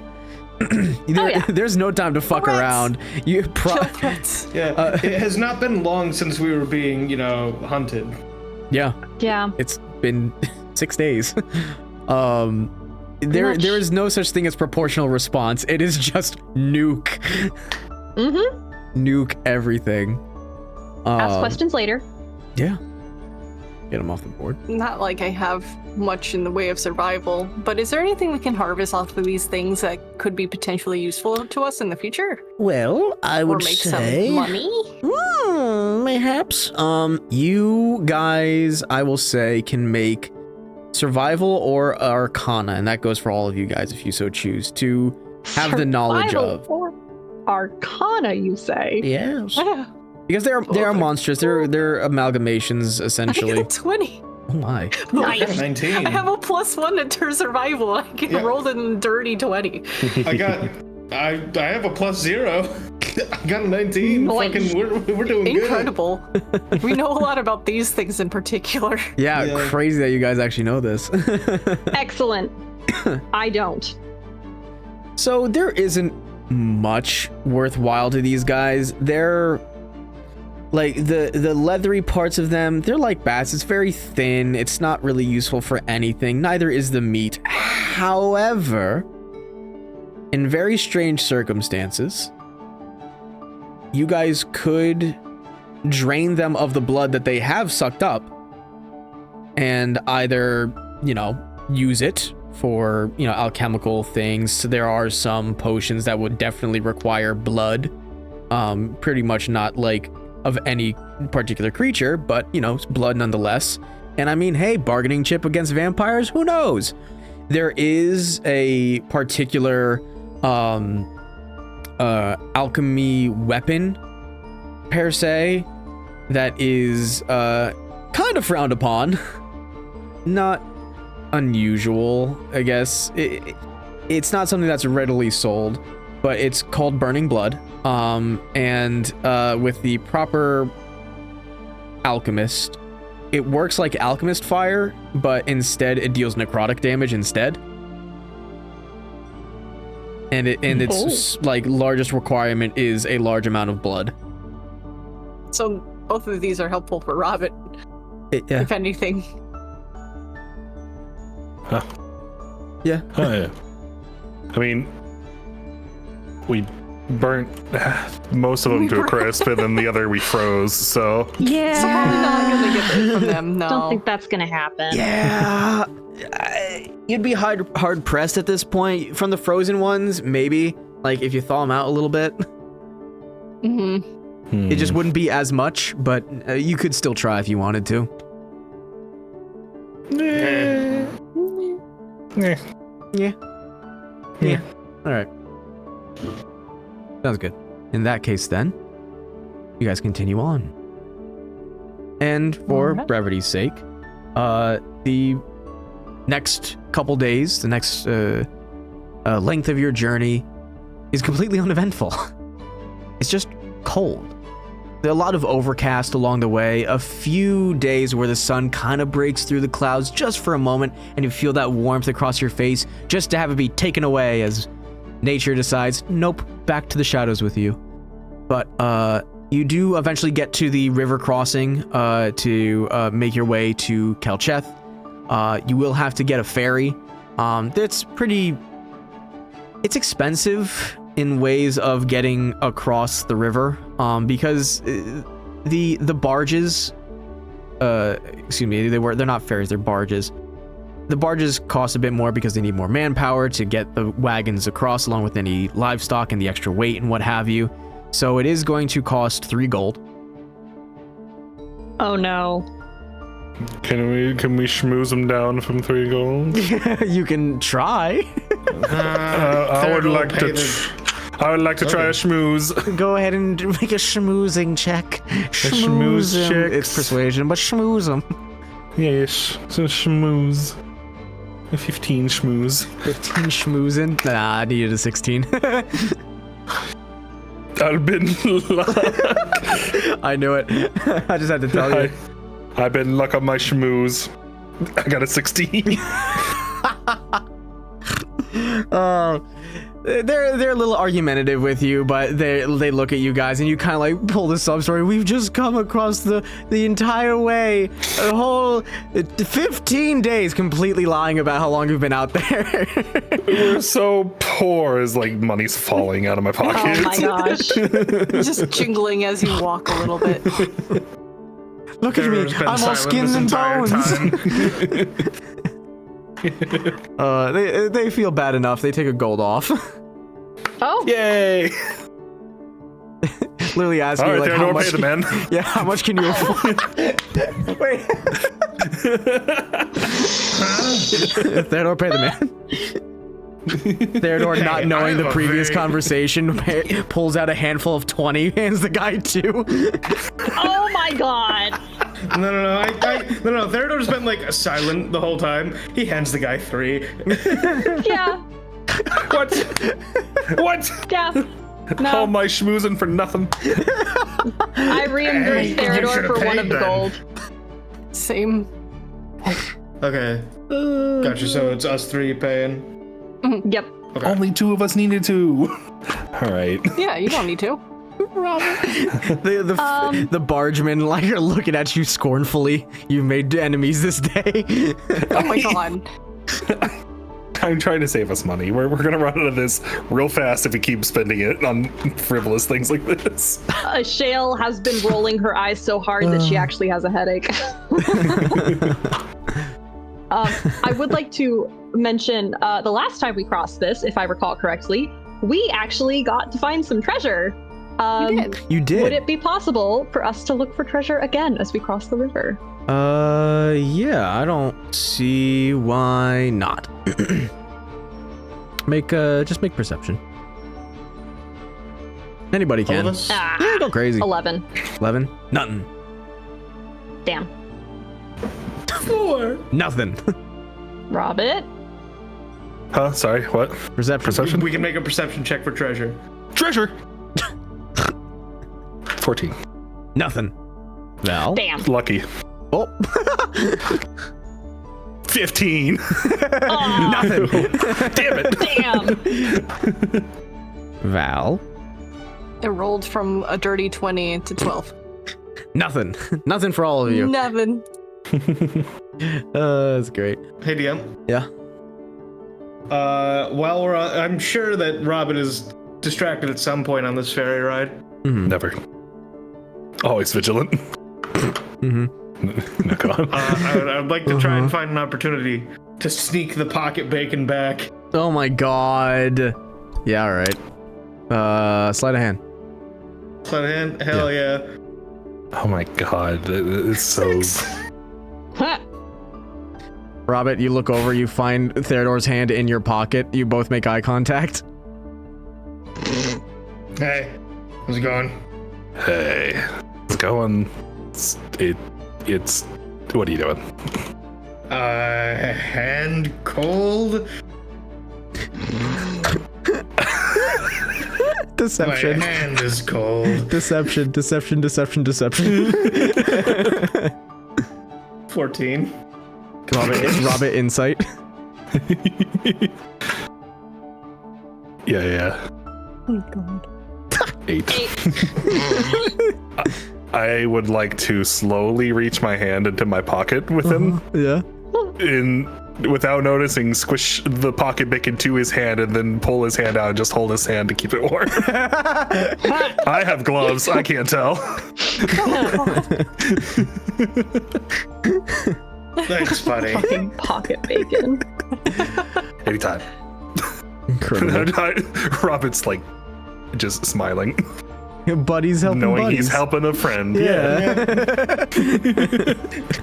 Theodore is going to try and like leave the pocket bacon on the palm of Robin's glove. A squeeze tighter. like later. Oh, yeah. When we have to separate, it's just gonna try and like leave the pocket bacon on your glove.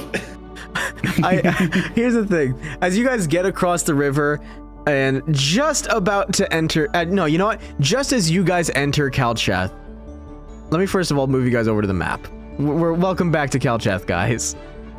Yay! We're back! I got shit to do. We have so much shit to do. Wait, But Theodore most of all. wait. Welcome to Kalchath. There it is. Yippee. Jesus wants to talk to me. Jesus? Yeah, but like fire Jesus. Fire Jesus. Yeah. But Yeah. as you guys get into town, Theodore, make another sleight of hand check, please, to leave it in the palm of Robin's hand. You got it. 14. Perception? Yeah, go for it. Come on. 11. 11. Here's what I'm thinking, though. Theodore, you put it in the palm of Robin's hand, but he's not ready for it. He doesn't know. It's slimy. It's slimy, gonna stay. and like you guys are at the front of the wagon, right? So just as like you're pulling off, as you know, trying to just park on the side of the road for a second, as you know you're gonna get into town. You leave the pocket bacon in Robin's hand, and Robin, you pull your hand away, and then there's just as you look down and the pocket bacon has hit the ground, you both look at each other, look at the pocket bacon, look back at each other. You touched it last, and Theodore starts running. Oh my god. Not again. Oh my god, it's gonna turn out like the fucking like Jim all over again. Ah. I pick up the pocket bacon, Yeah. and I use my new Misty Step. Yeah. Jim 2.0, here we go. Oh god. All right. Yeah, you misty step. Are you misty stepping to Theodore? Right in front of him. Right. Yeah. Take it back. I'd like to do an athletics check to jump over Robin. Yeah. Wait, hold on. Where's the funny music? It's time for the funny music. Yay! All right. So yeah, make athletics check there, Dor. You got it. 18. Oh my god. Is this gonna become like a game of tag where Robert tries to like tag you with the pocket bacon? Maybe? I don't know. Like, what's the plan here, Spider? I don't know what the rules are. I'm just trying not to touch it. The current plan is, I might have hit the wild magic surge. That Misty Step. Oh no. Oh, you're getting stupid today. Yay. Oh, yay! All right, I'm gonna roll the blood golem d4 to see what it is. Oh no. Okay, it's on the moderate table, so it's not extreme. Oh, I'm so happy. Oh, this pleases me so. Oh, okay. I just gotta grab it first. We are looking at. Okay, D100. Yeah. Okay, so that's a 21. For the next minute, one creature of your choice that you can see within range gets a -2 penalty to AC, attack rolls, and damage rolls. No. Theodore. I like to imagine, like, Theodore wasn't paying attention how he was standing on the ship and got a little seasick, so he throws up in his mouth a little.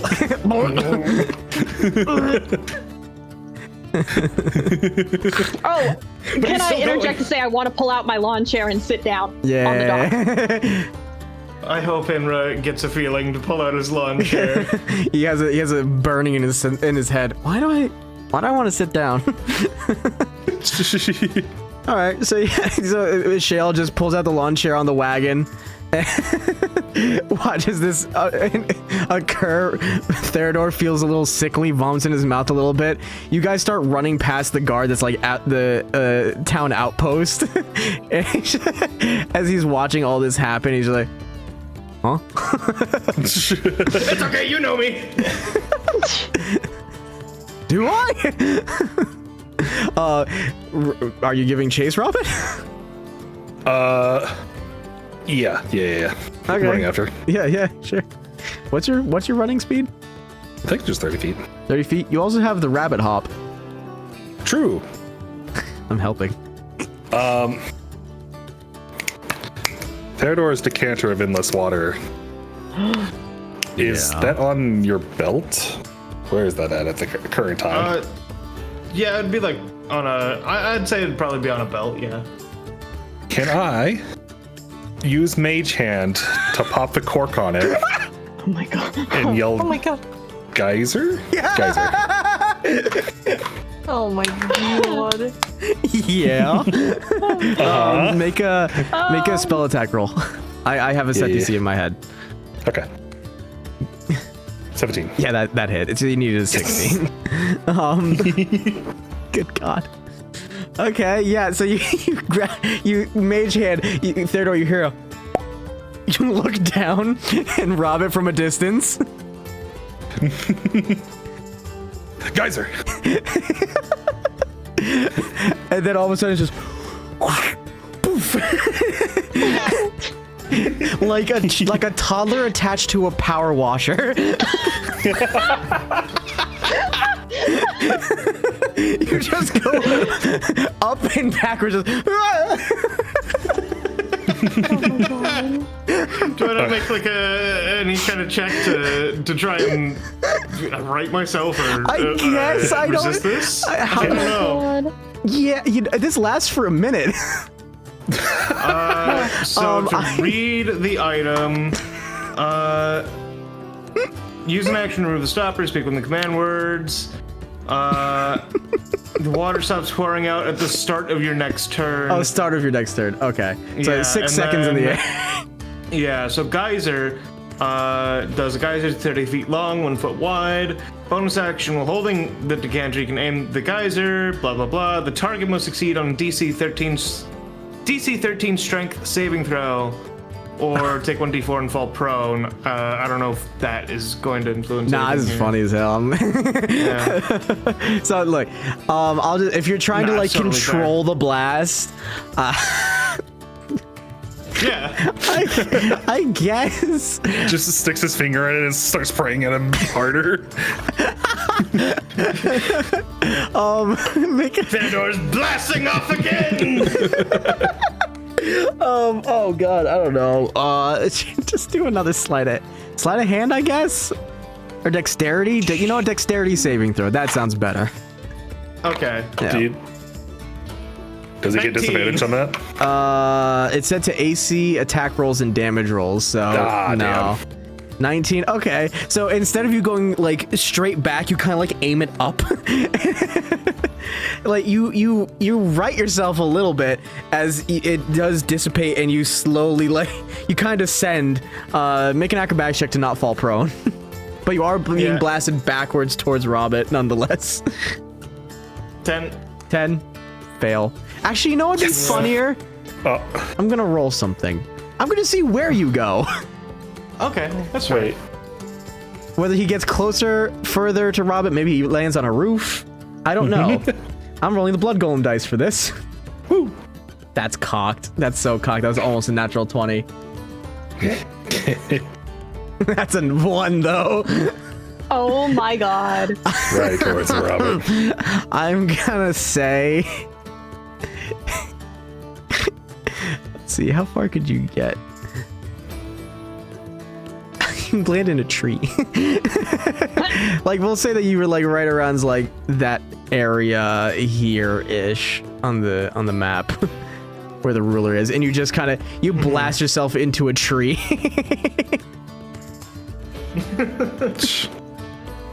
So you're now just stuck in a tree. I'm good. People walking the streets, looking now. So Theodore's just stuck in a tree, completely drenched, right? Yep. Can I use shape water to freeze the water around him? Oh my god. Give this poor man hypothermia, but yeah. Just to stick him to the tree a little bit. Okay, yeah, sure. Yeah, Theodore, you feel the water that you're now like covered in like freeze, and like you're a little stuck. It would just take like a strength to get out of this. It's not that tough, but you're a little stuck. Yeah, strength saving throw or Just strength check. okay. DC is Really super funny low if for you this. rolled a nat 1. It would be. Wow, You should do It'd it. be really funny. It'd be It would be really funny. You I get a should plus do 5 it. to this. Yeah. So 21 in total. Yeah, you're fine. You just kind of break out of it. Get yourself out of the tree. You're fine. You continue to run. I'm making my way towards Vox because we have to be civilized over there. Okay. You guys are in a chase scene. You're making it to Vox. The last person there is a rotten egg. Robert, what do you do now?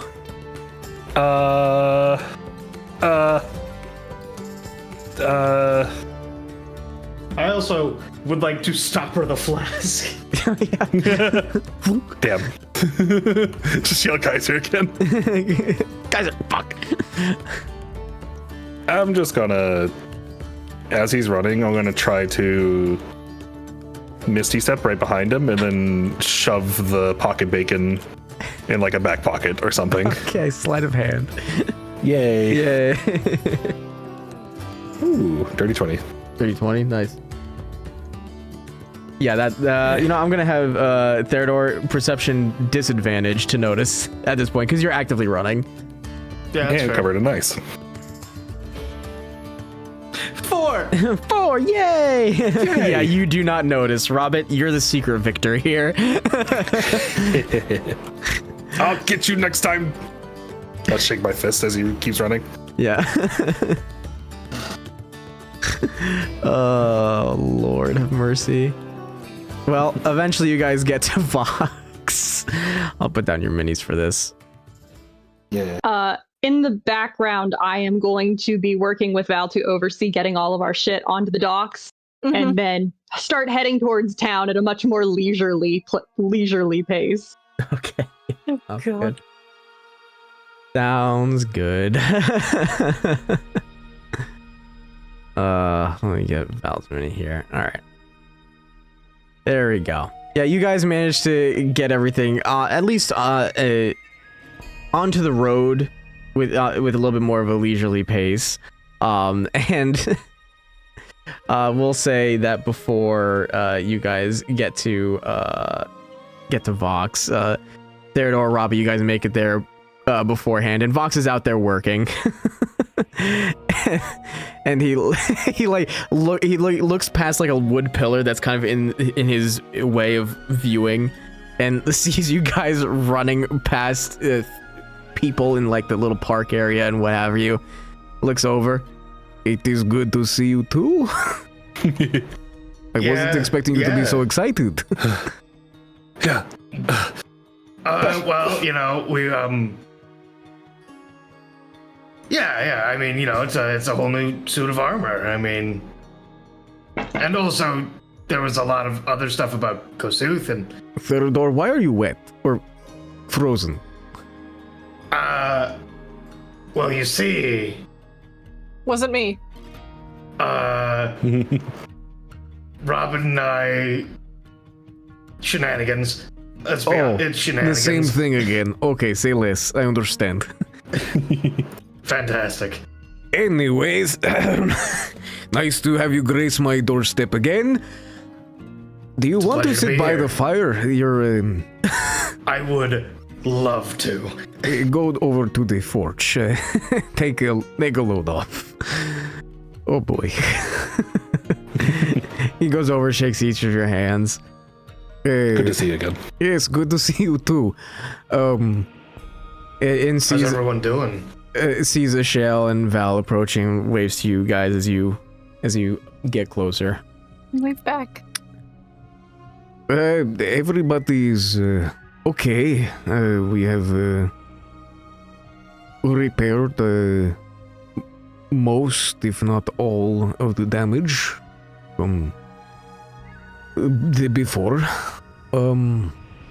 But we're okay. There is no more currently Kossuth leadership, but I have now become the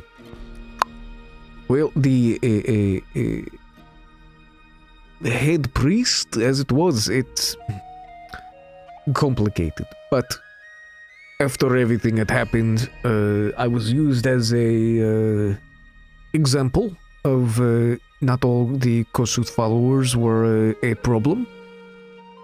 So I decided to practice a little bit more, make my way to the Ember Coil and pray and talk and be the advocate for other practitioners as myself.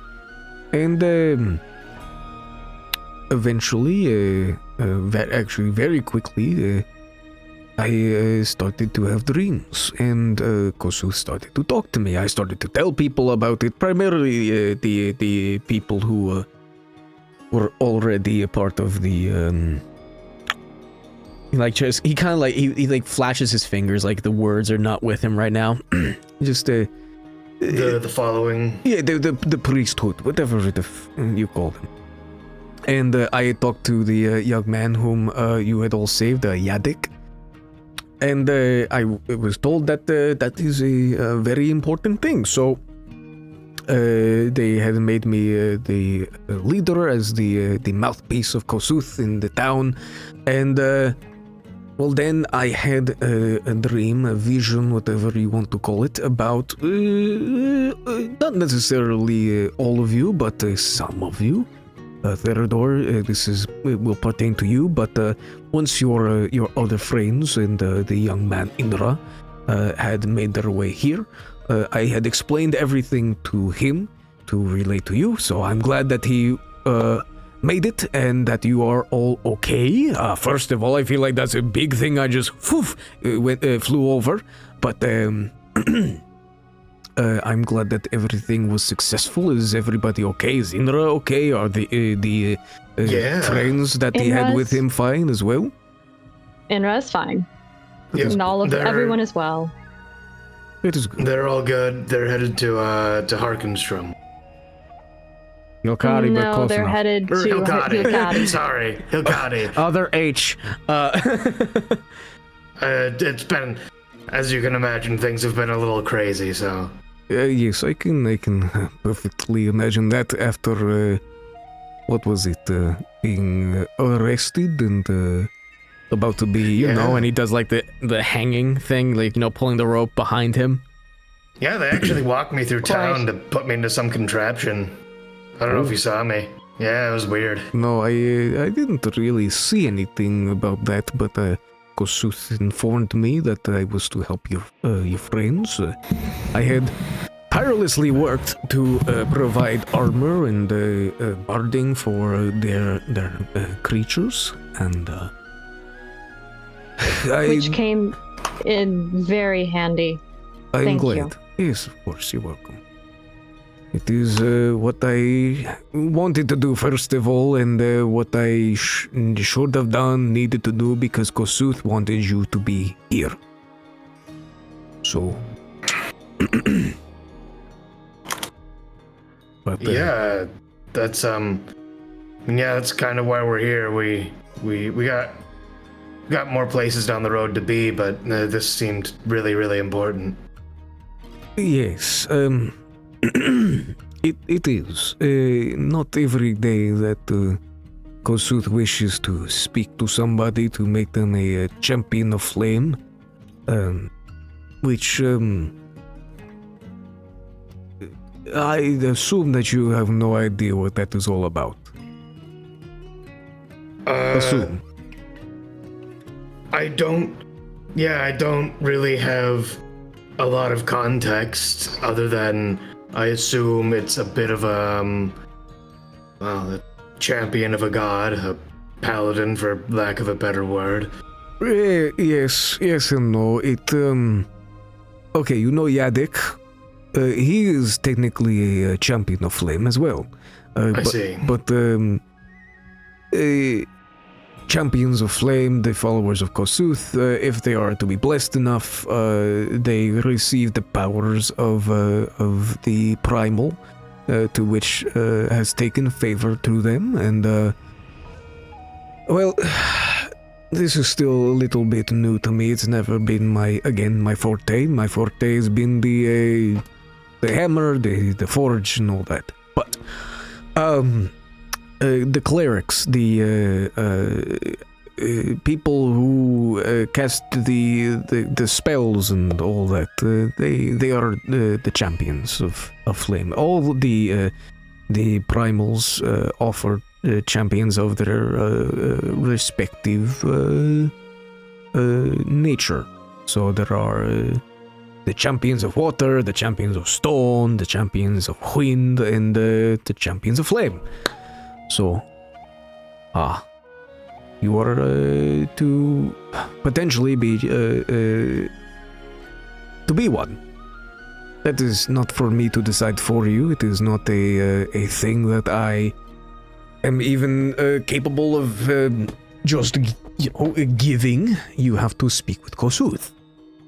So, that is if you want to. I don't push this. But it was important that I at least told you.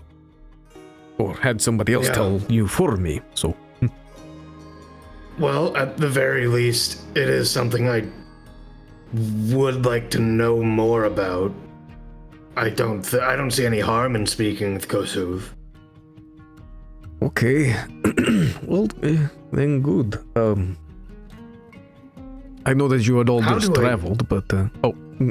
ask. Yeah, how do we go about speaking to a primal like that? Well, I will bring you to the Ember Coil, and Yadek will take over. Again, I'm not one who is understanding of spells or the rituals yet, so he can take care of it. But I know that you all had just traveled, so if you don't wish to do it today, you don't have to. But we can do it. We can do it as soon as possible if you wish. I mean, I'm fine to do it. Okay. The last few days on the road have been pretty easy on us, so... Well, that's good. Safe travel is good travel. So, yes, let me, hold on. He takes off his apron, goes over to a corner where he just has, like, balled up his, like, vestments. Like, just kind of throws it over his work clothes, kind of buttons it up a little bit. All right. Let's go. Everybody, you can come along. Just, He goes over to the door and yells inside, Sweetheart, I'm going out. Be back in a while. Don't burn down the house and don't go outside, okay? You hear this muffled, Okay, love you. Kisses. and then closes the door. Okay, now we go. So, All right.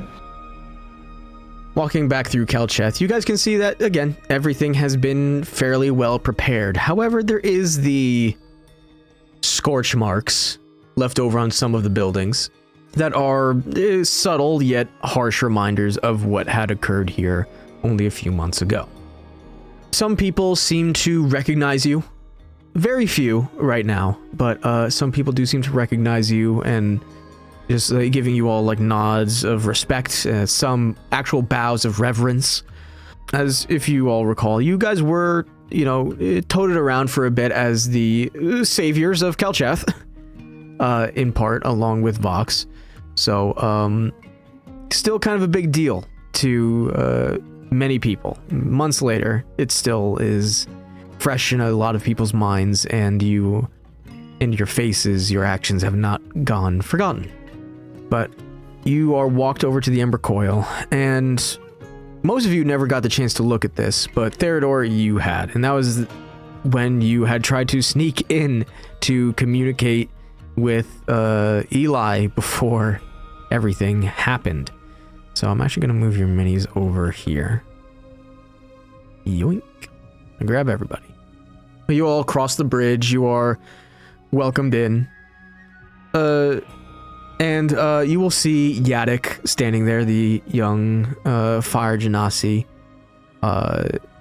who is praying over this bed of coals, ash, and charcoal that seems to be just gently burning, not with active flame, but glowing beneath it.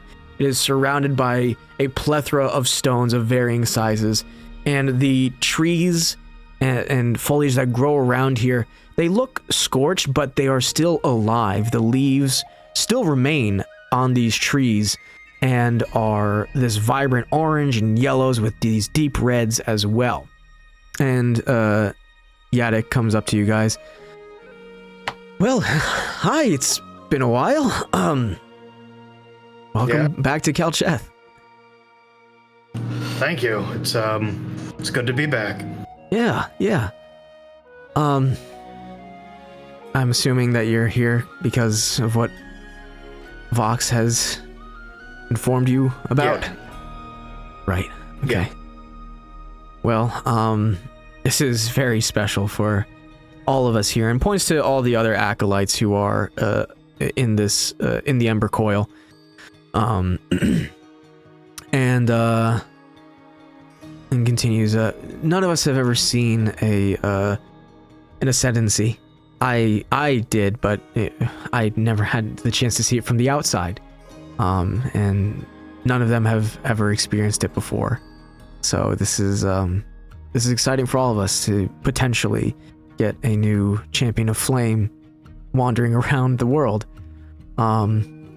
So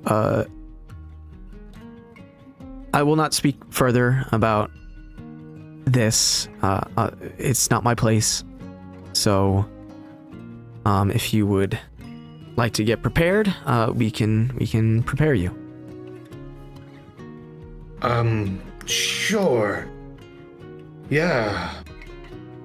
I guess if I'm allowed to ask a question, when it comes to being a champion of flame, is there like some responsibility that, you know, what does that mean for my day to day?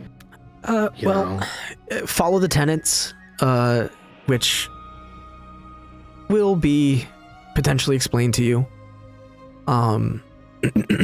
So it's not like you have to evangelize or anything like that. It's just, well, things will be explained. Not by me. Kosuth will tell you. Okay. Then I guess it's time to hear it. All right. Well, then let's get you ready. All of you, and points to the group, you all may stay. Just, don't interfere with anything, please. Of course. All right. All right.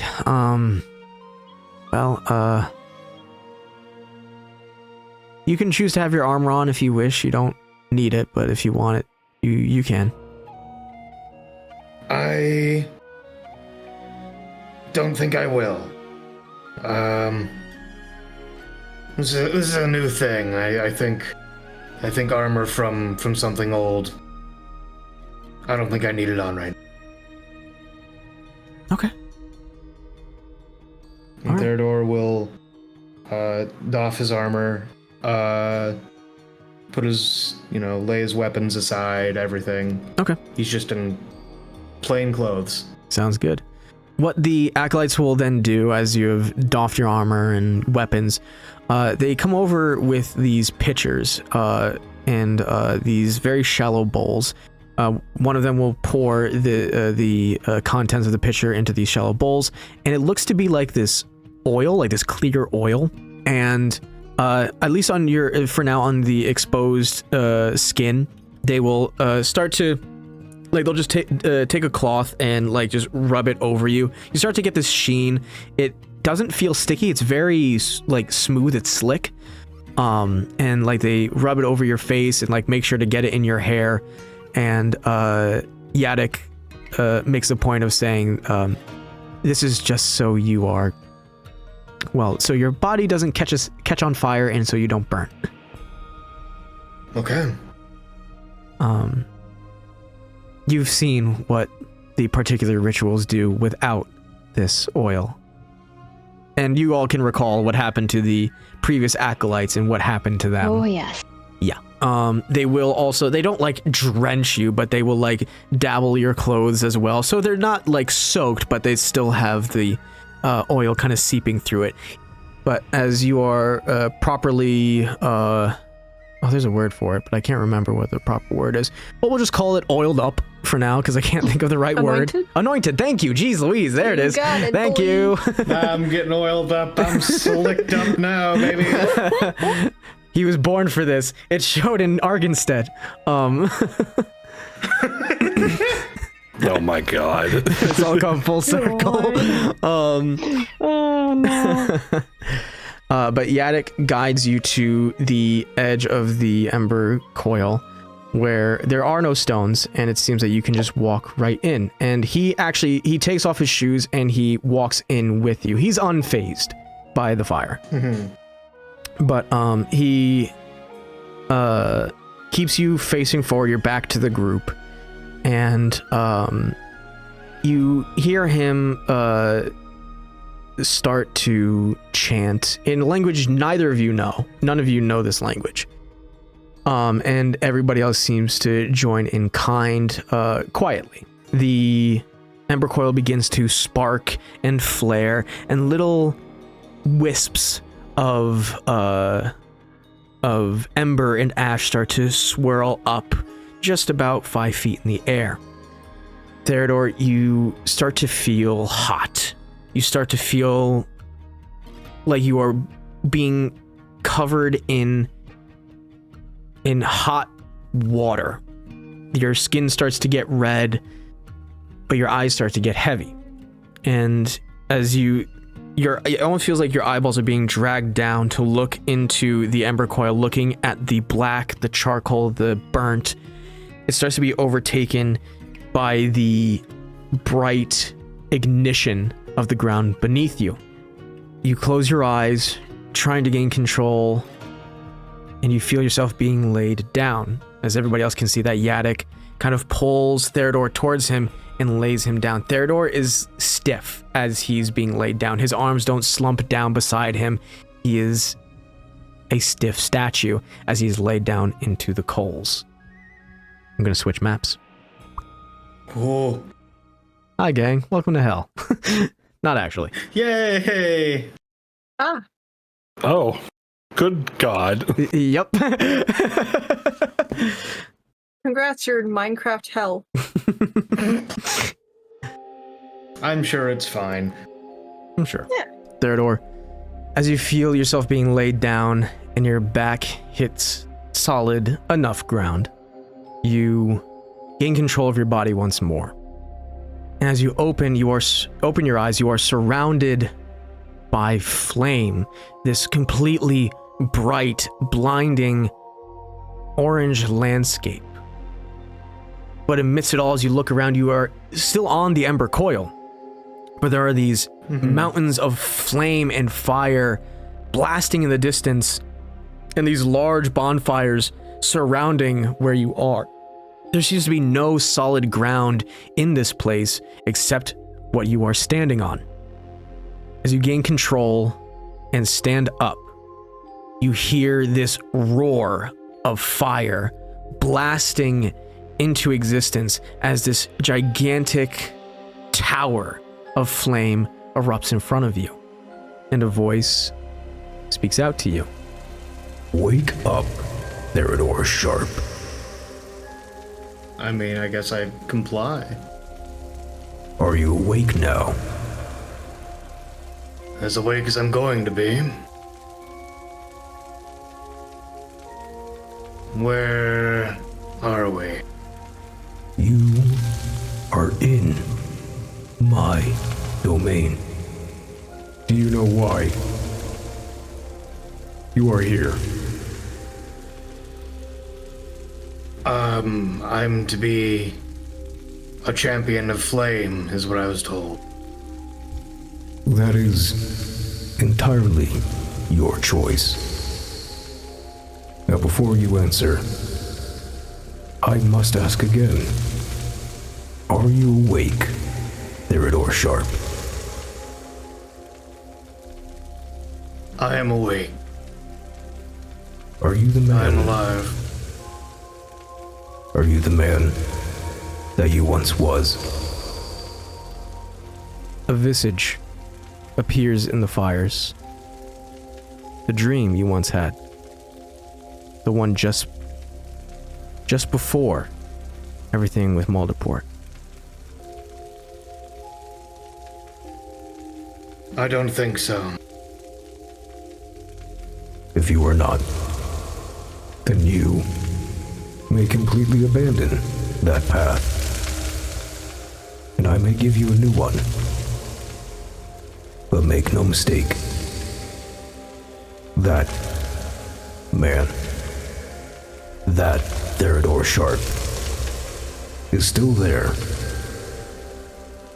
He is you, as much as you are now. If you walk my path, the ways of the past must be forgotten. But if you still wish to be that man, to learn to be that man one more time, then you may.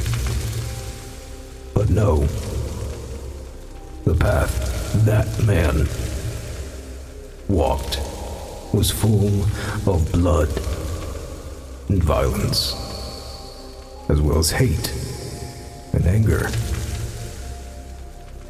You must understand that flame may do the same, but it holds no prejudice to whom it burns. It may envelop, destroy, but it may also heal and create and may offer much to rebirth. There are many facets to flame and fire, as it is with all the elements. It is up to you which you decide. Which speaks to you. May I ask some questions of you while I'm here? You may.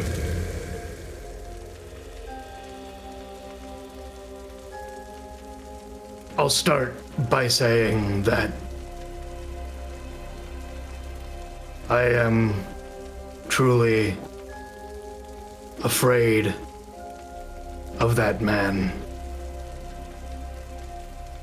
Fear of the unknown has haunted me since my return, and I think I knew that there was violence and bloodshed, but there was marks of its history all over me.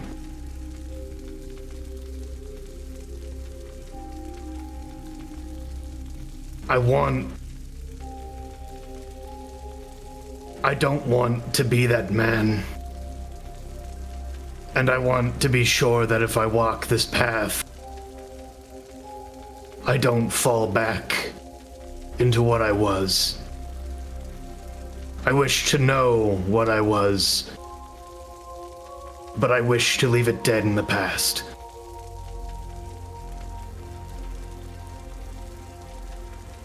Will walking this path, can I rely upon guidance or anything from you or your following so that I may be something more than I was? Not in power, but in personhood. Something that warms and heals. Something that protects and frees. I'm afraid of the hate that follows me from my past. And by walking this path, I hope to free myself from it.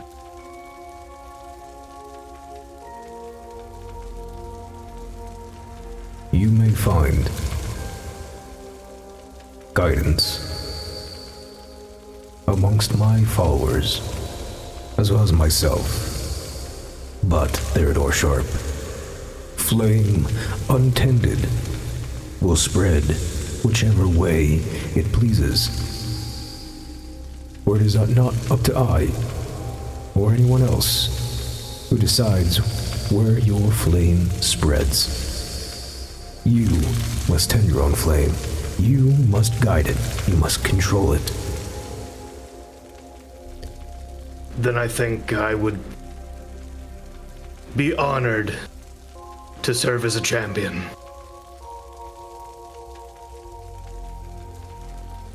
As you wish. I hope my flame can better the following, better myself, and better the world around me. As you wish, Theodore Sharp. If you stray from the path and find that it is not of yours and what you want, you are not beholden to me. Your flame may burn of your own accord elsewhere, if need be. But for now, and as long as you wish it, this right of flame shall be yours. The pillar of flame dissipates and stretches out into a ring around you.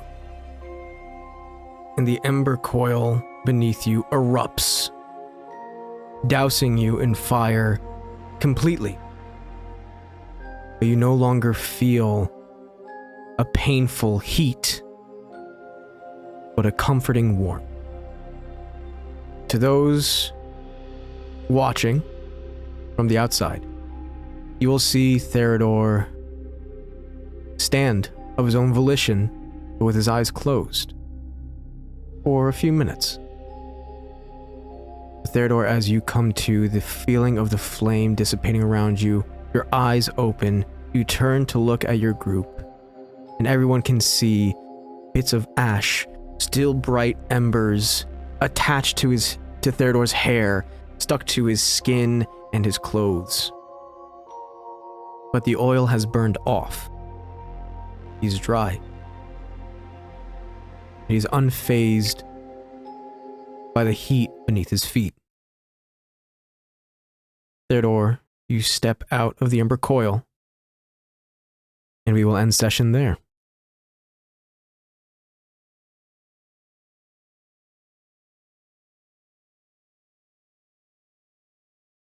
I'm just finish eating this bite real quick, because I haven't eaten anything today.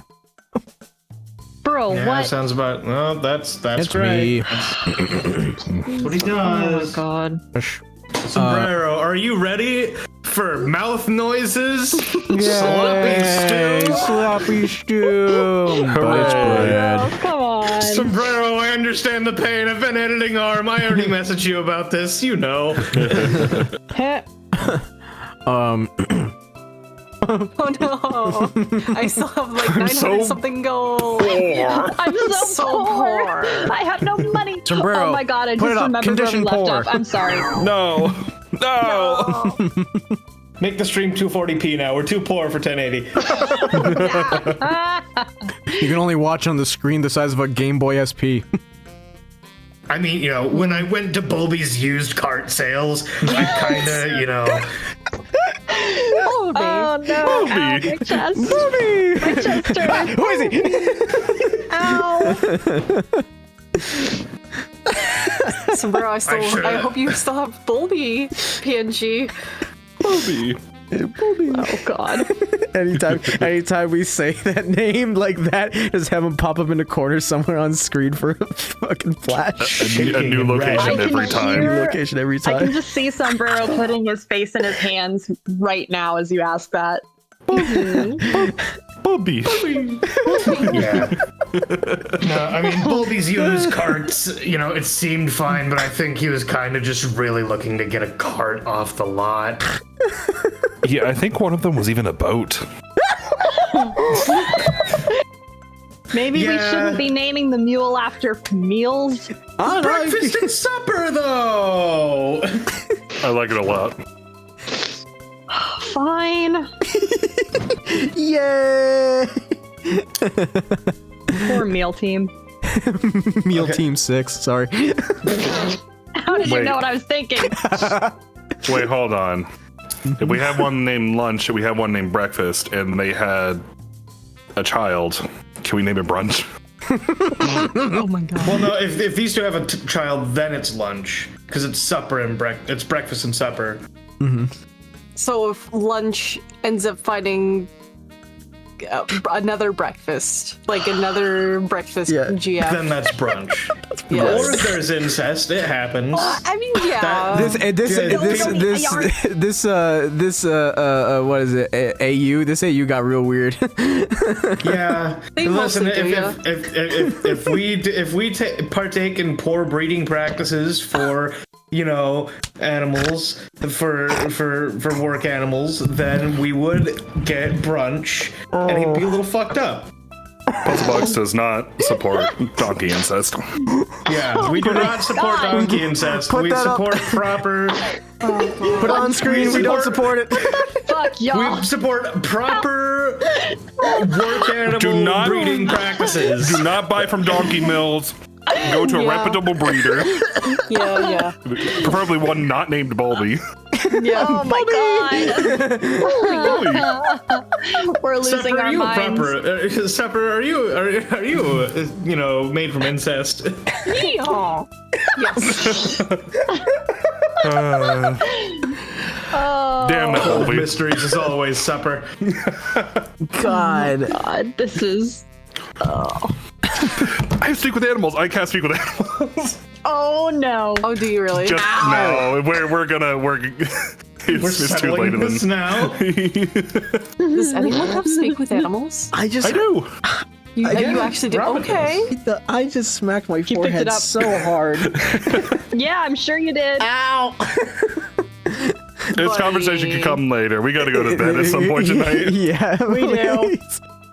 I have worked it out so it is 25 words. Yeah, we got fucking we got put to shame by Sombrero last time.